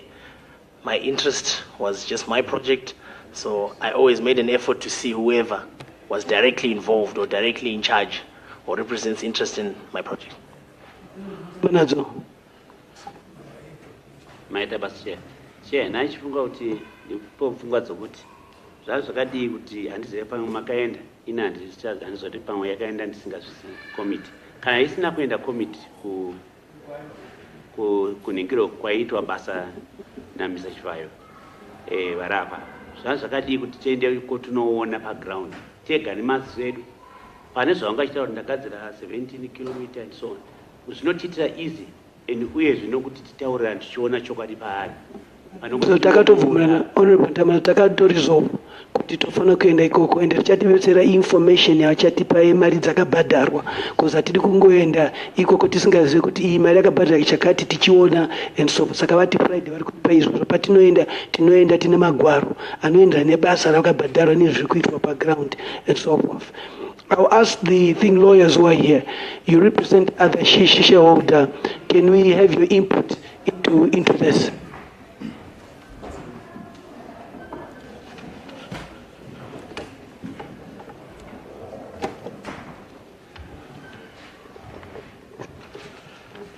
Thank you very much, Mr.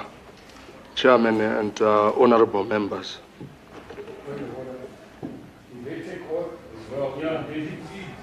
I think, Mr. Think Tokwe, you are free to come and sit in front. You, Mr. Chivayo, is too big for me to see you.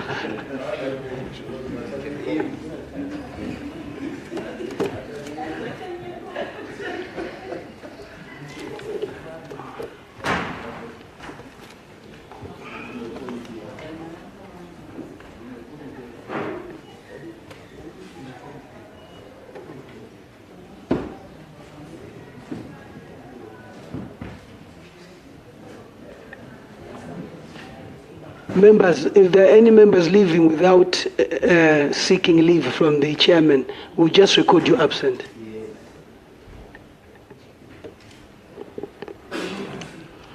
Right, thank you very much, Mr. Chairman and honorable members. As we indicated earlier on, we act as proxies for the shareholders of Intratrek, Zimbabwe Private Limited. So just to make it as simple as possible, I'll speak in the first person register. Right, I'll start by giving you a brief background of Intratrek Zimbabwe Private Limited.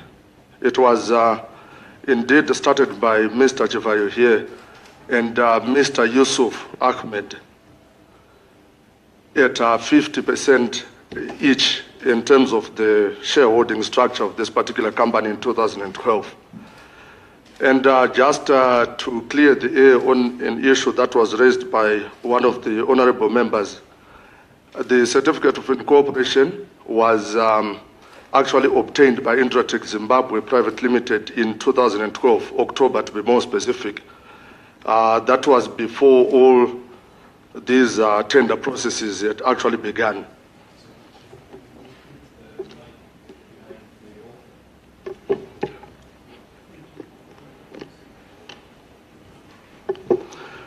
Right. In terms of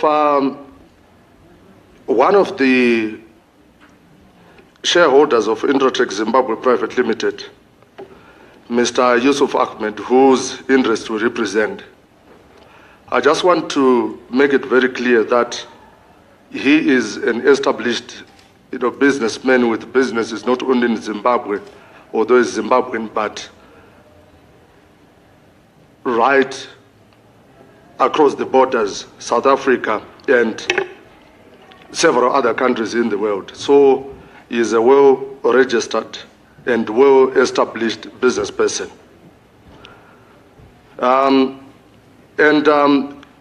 In terms of commencing, because obviously they did not just start by tendering and so on and so forth and getting money from ZPC, etc., etc. There's a lot of money that was injected into this business in order to make sure that this project is up and running. And in terms of holding these meetings with the so-called technical partners, etc., and it is our client who was responsible for that funding, so to speak. Right. I also wish to highlight to you, honorable members, that in 2014, Mr. Chivayo actually borrowed some money on the basis, he borrowed some money on the understanding that he would cede the rest of his shareholding in Intratrek Zimbabwe Private Limited, which he did to a company called Intermediate Investments. Right. So for all intents and purposes, and as things stand right now, Mr. Chivayo is not really a shareholder in Intratrek Zimbabwe Private Limited. Right. Now, the biggest challenge that has been there, and I think everybody has seen it, is that even in communicating with members of this august house, Mr. Chivayo was saying, I did this, I did that, my this, my that. He has never respected certain corporate governance issues that relate to the management of companies. And that is precisely why we are here today, because the shareholders have said, this project is not moving, we are concerned, we risk our names being tainted, etc., because of whatever is going on. But it's high time we take some action and make sure that things are happening on the ground. Right, we have tried to engage on behalf of the shareholders. As you know, obviously there is need to restructure the board and the management of Intratrek Zimbabwe Private Limited to make sure that there's progress on these projects of national importance. We've tried to engage the Mr. Chivayo here to get some documents, etc. In fact, we have asked the same questions that you are asking in this august house as to, for example, what could have happened with the monies, etc. And even the shareholders themselves are none the wiser. All right. We have even approached ZPC. We have written several correspondences and said, can you please assist us with these things so that we can get this project back on track, because the people who were the principal funders in the first place need to come in and make sure that there's progress. Of course, we have not registered any lack that side. But I wish to indicate in clear and certain terms that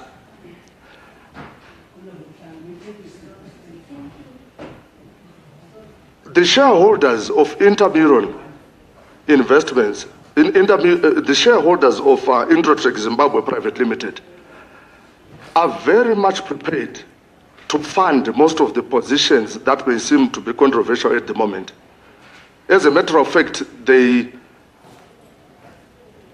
indicated that, I must make it categorically clear, that if they can mobilize and ensure that this project is up and running as quickly as possible. As a matter of fact, they've got the equipment, they've got everything that can be on the ground within a week even of this particular session, as long as they understand, of course, and I know that this is an issue that has got more to do with the company than anything else, which is why I don't want to waste your time explaining that. But they've made it very clear that they are happy. Now they understand, obviously, the problems associated with this particular arrangement.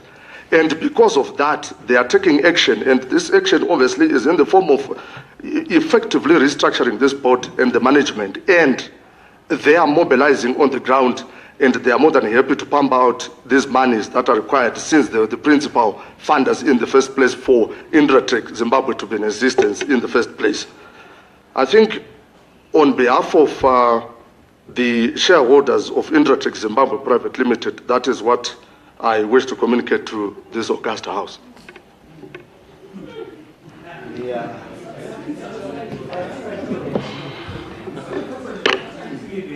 And you, when did Mr. Chivayo cede the shares? In 2014. So, when he signed this, who signed the agreement? The agreement for this project? Mr. Chivayo has basically been responsible for the day-to-day running of Intratrek Zimbabwe Private Limited, as obviously a director and the managing director for that matter. So he signs in his capacity as managing director, not as shareholder? No, he signs in his capacity as the managing director and a director of Intratrek Zimbabwe Private Limited. So as shareholders, were you aware of all these transactions which came through the company? Right up to the commencement of the monies that we're talking about, yes. But obviously after that, there hasn't been much communication, and there hasn't been much transparency, so to speak. Do you say the money that has been put into this project, has it gone to the intended purpose? Frankly speaking, the shareholders are none the wiser. They do not understand. The same questions that everybody here is raising are the same questions that are being raised. But what they are saying is that we have got the capacity, because these are Zimbabweans, we have got the capacity, we have got the money, the balance sheet. And yes, they are happy to ensure that whatever it needs to be done is done. What, okay, Honorable Chirisa, my last question to you is, how much money have the shareholders that you represent put into Intratrek? Right now, they are compiling a reconciliation of the monies that they've put into debt, but we're looking at between $2 to $3 million. Chivayo, how much money have you put in Intratrek? Probably another $2 to $3 million. Are you able to? Sorry, how much money? Maybe $2 to $3 million.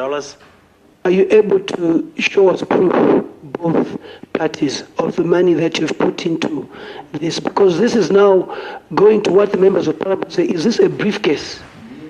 And if there's anybody who's put in money, we want to know. So by end of this week, if we can get the documents telling us and proof of money that has gone into this organization.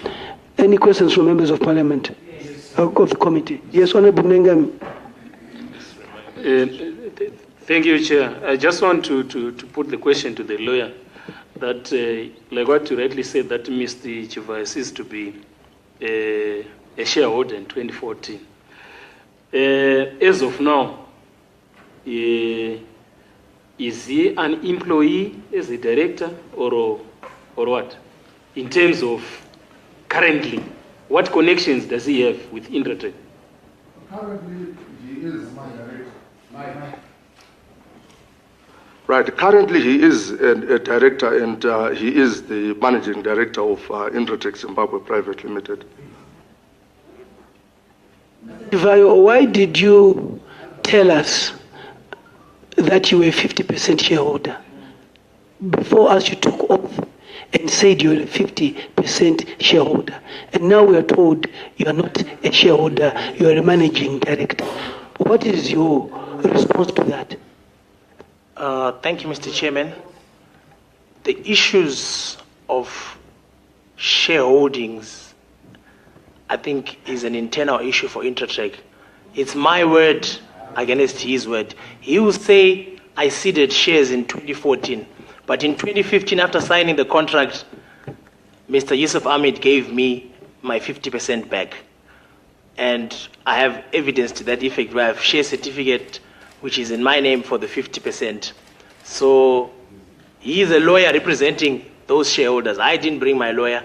And it's a dispute that if we disagree, us as shareholders are... I just wanted to know whether a shareholder... I am a 50% shareholder and I stand by that.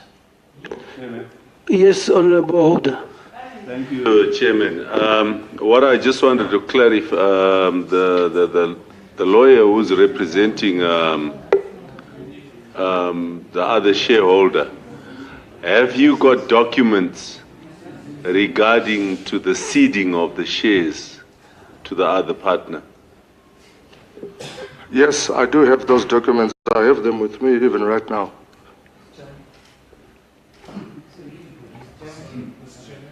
Can you? Chairman, on a point of order. Yes. It looks like the two are not agreeing. Is there any court cases going between the two of you? Because we don't want it to be sub judice. Yes, indeed, there's a potential dispute that should go to the courts. And the question session, is this. No, the Mr. session Chivayo, is not registered. Mr. Chivayo, Yes. you cannot be, you are under oath and you keep jumping the gun. Can you switch off the question Mr. Honorable Holder asked you? Is this case before the courts, yes or no? Not that it's going to court. Is it your dispute? Is it before the courts, yes or no?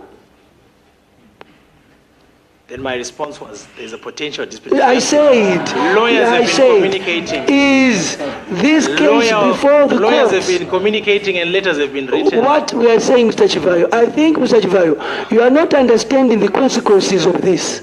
I think you are not understanding the consequences of what you are doing. We are not here to play games. We are neither here to really be having you telling us things which are not true. You are under oath. I keep saying this to you, you are under oath. And Honorable Nduna warned you of prevaricating. And we have just asked you, is this matter of shareholding before the courts, yes or no? No, it's not.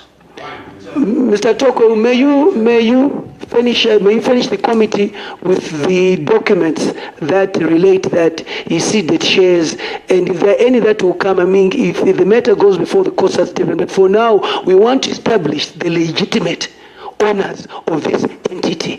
And by so doing, if you could forward us those documents, and we'll study them and make appropriate recommendations. If Mr. Chivayo have anything to the contrary too, you are free to also submit to this committee. Yes, Honorable Chairman. Mazita Chairman. Inini Chairman, mvunzo wangu through you, Mr. Chairman, ndo kuti Zesa Holdings se company yakakura kudaro inomirira nyika yedu.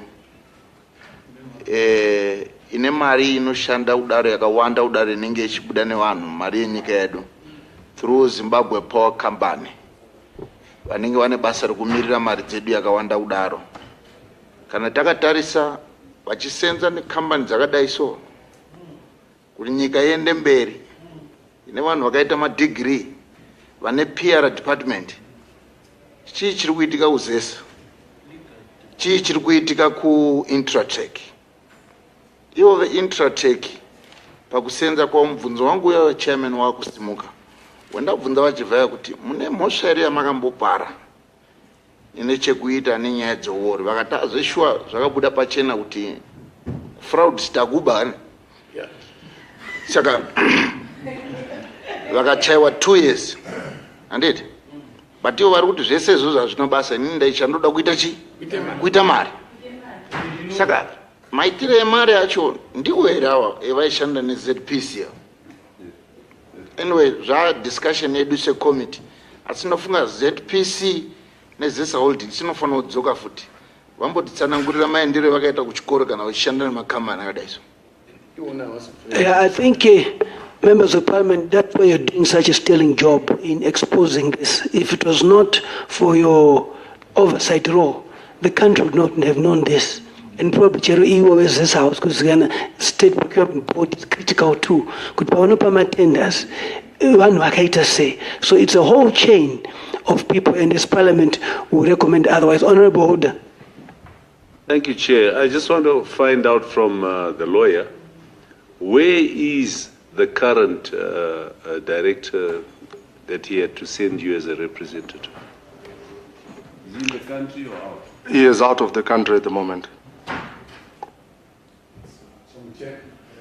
Chirisa, then I'll come to Honorable, and then we'll finish off with Honorable. You all speak, but we'll finish off with Honorable Nduna. Honorable Chirisa. I just want to find out from the lawyer, sorry, I forgot the name. Mr. Togo, I just want to find out from you the current board members, their names, and also you said you are going to appoint a new board. What do you look for in people to become board members, the criteria that you use? Thank you. Thank you very much, Honorable Member. Obviously, to the shareholders, the issues of corporate governance are very important. In fact, for any organization to be functional and to deliver its mandate, corporate governance issues have got to be respected. And the manner in which we want to restructure this board is such that we want to make sure that there are people who have got experience in areas that are relevant to projects of this sort. And that is exactly what we intend to do when we restructure the board of Intratrek Zimbabwe Private Limited. Obviously, you can imagine that a situation like this does not leave anybody unscathed, and it's not to be repeated again. And that is exactly why right now we're going to look at people who can dispense with their mandate as board members. The follow-up. No, the other party did not answer. I asked the current board members, who are they, and you know their background. You did not answer. May you answer that thing? In terms of the Sierra 14 that we have at the moment, the current board members of Intratrek Zimbabwe Private Limited are Mr.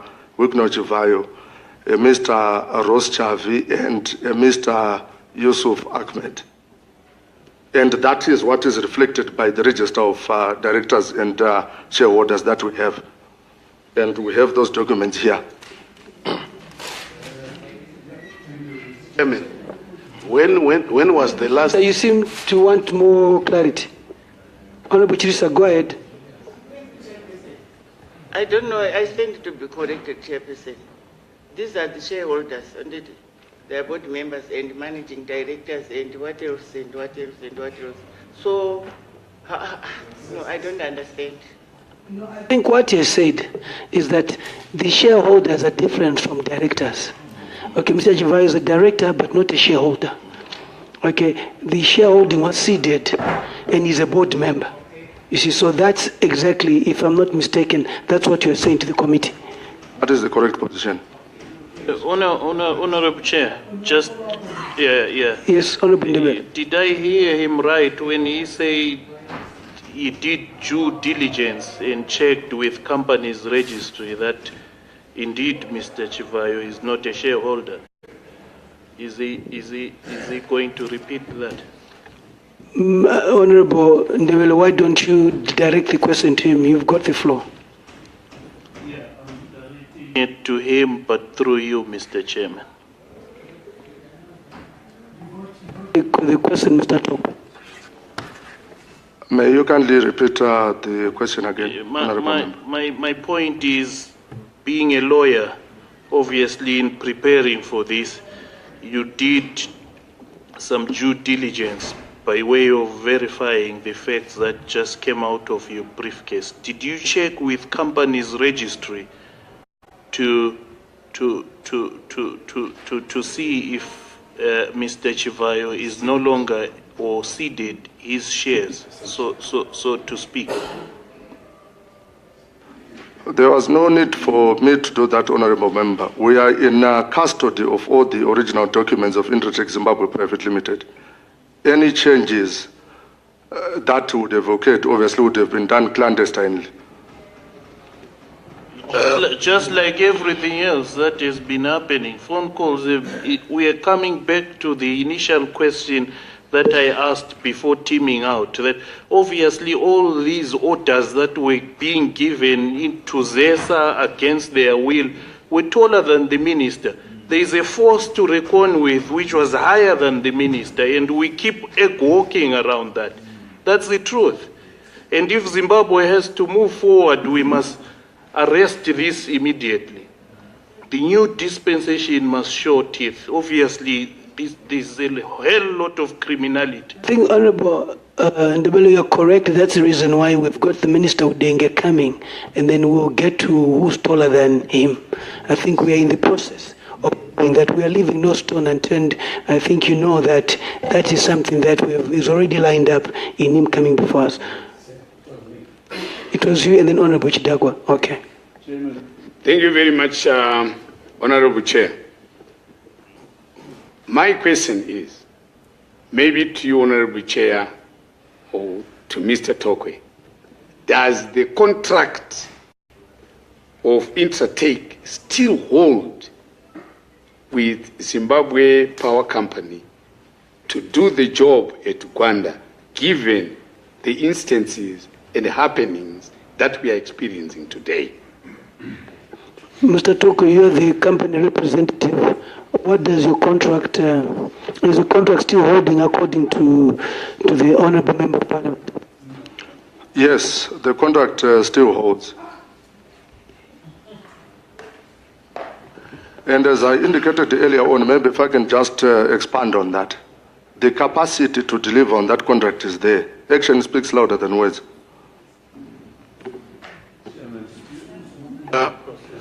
Thank you, Honorable Chair. My question to the lawyers, when did these people last held their board meeting? To be quite honest with you, Honorable Member, that is some of the information that we have requested. In fact, we have got correspondences to that effect, because we also want to find out what has been going on. It's a clear case of delinquency on the part of directors and management, and we are getting to the bottom of it as shareholders.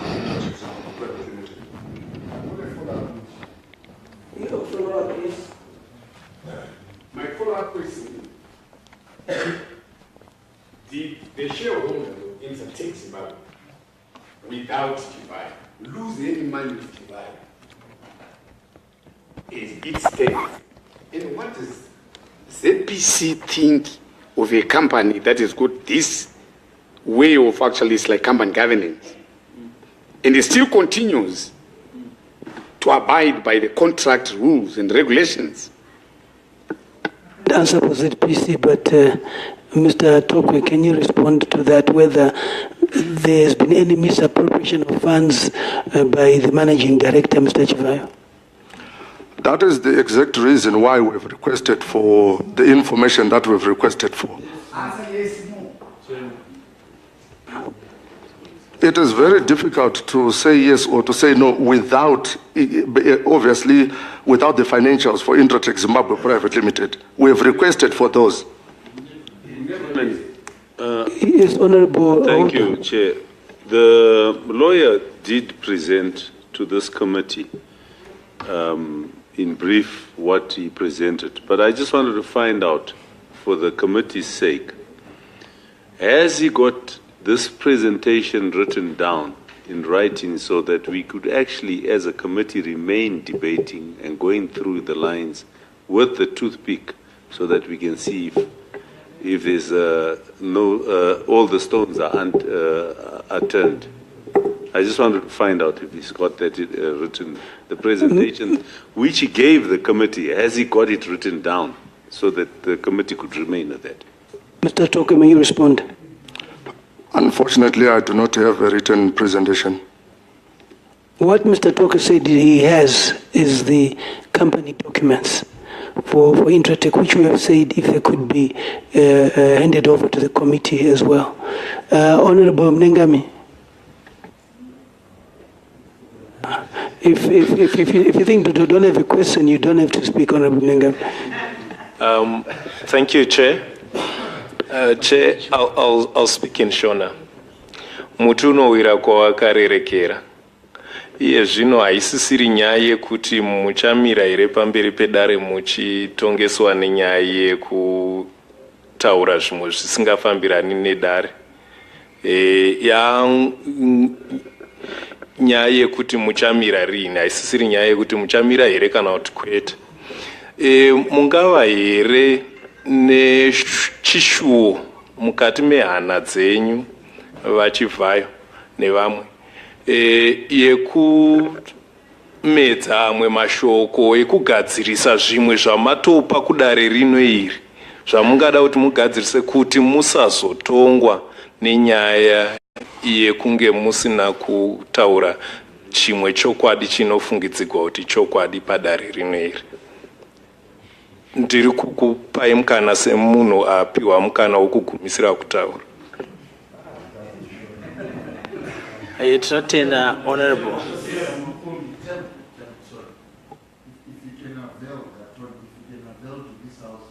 Whether he has any contradiction or any problem with what Mr. Chivayo has done with regard to the presentation to the August House.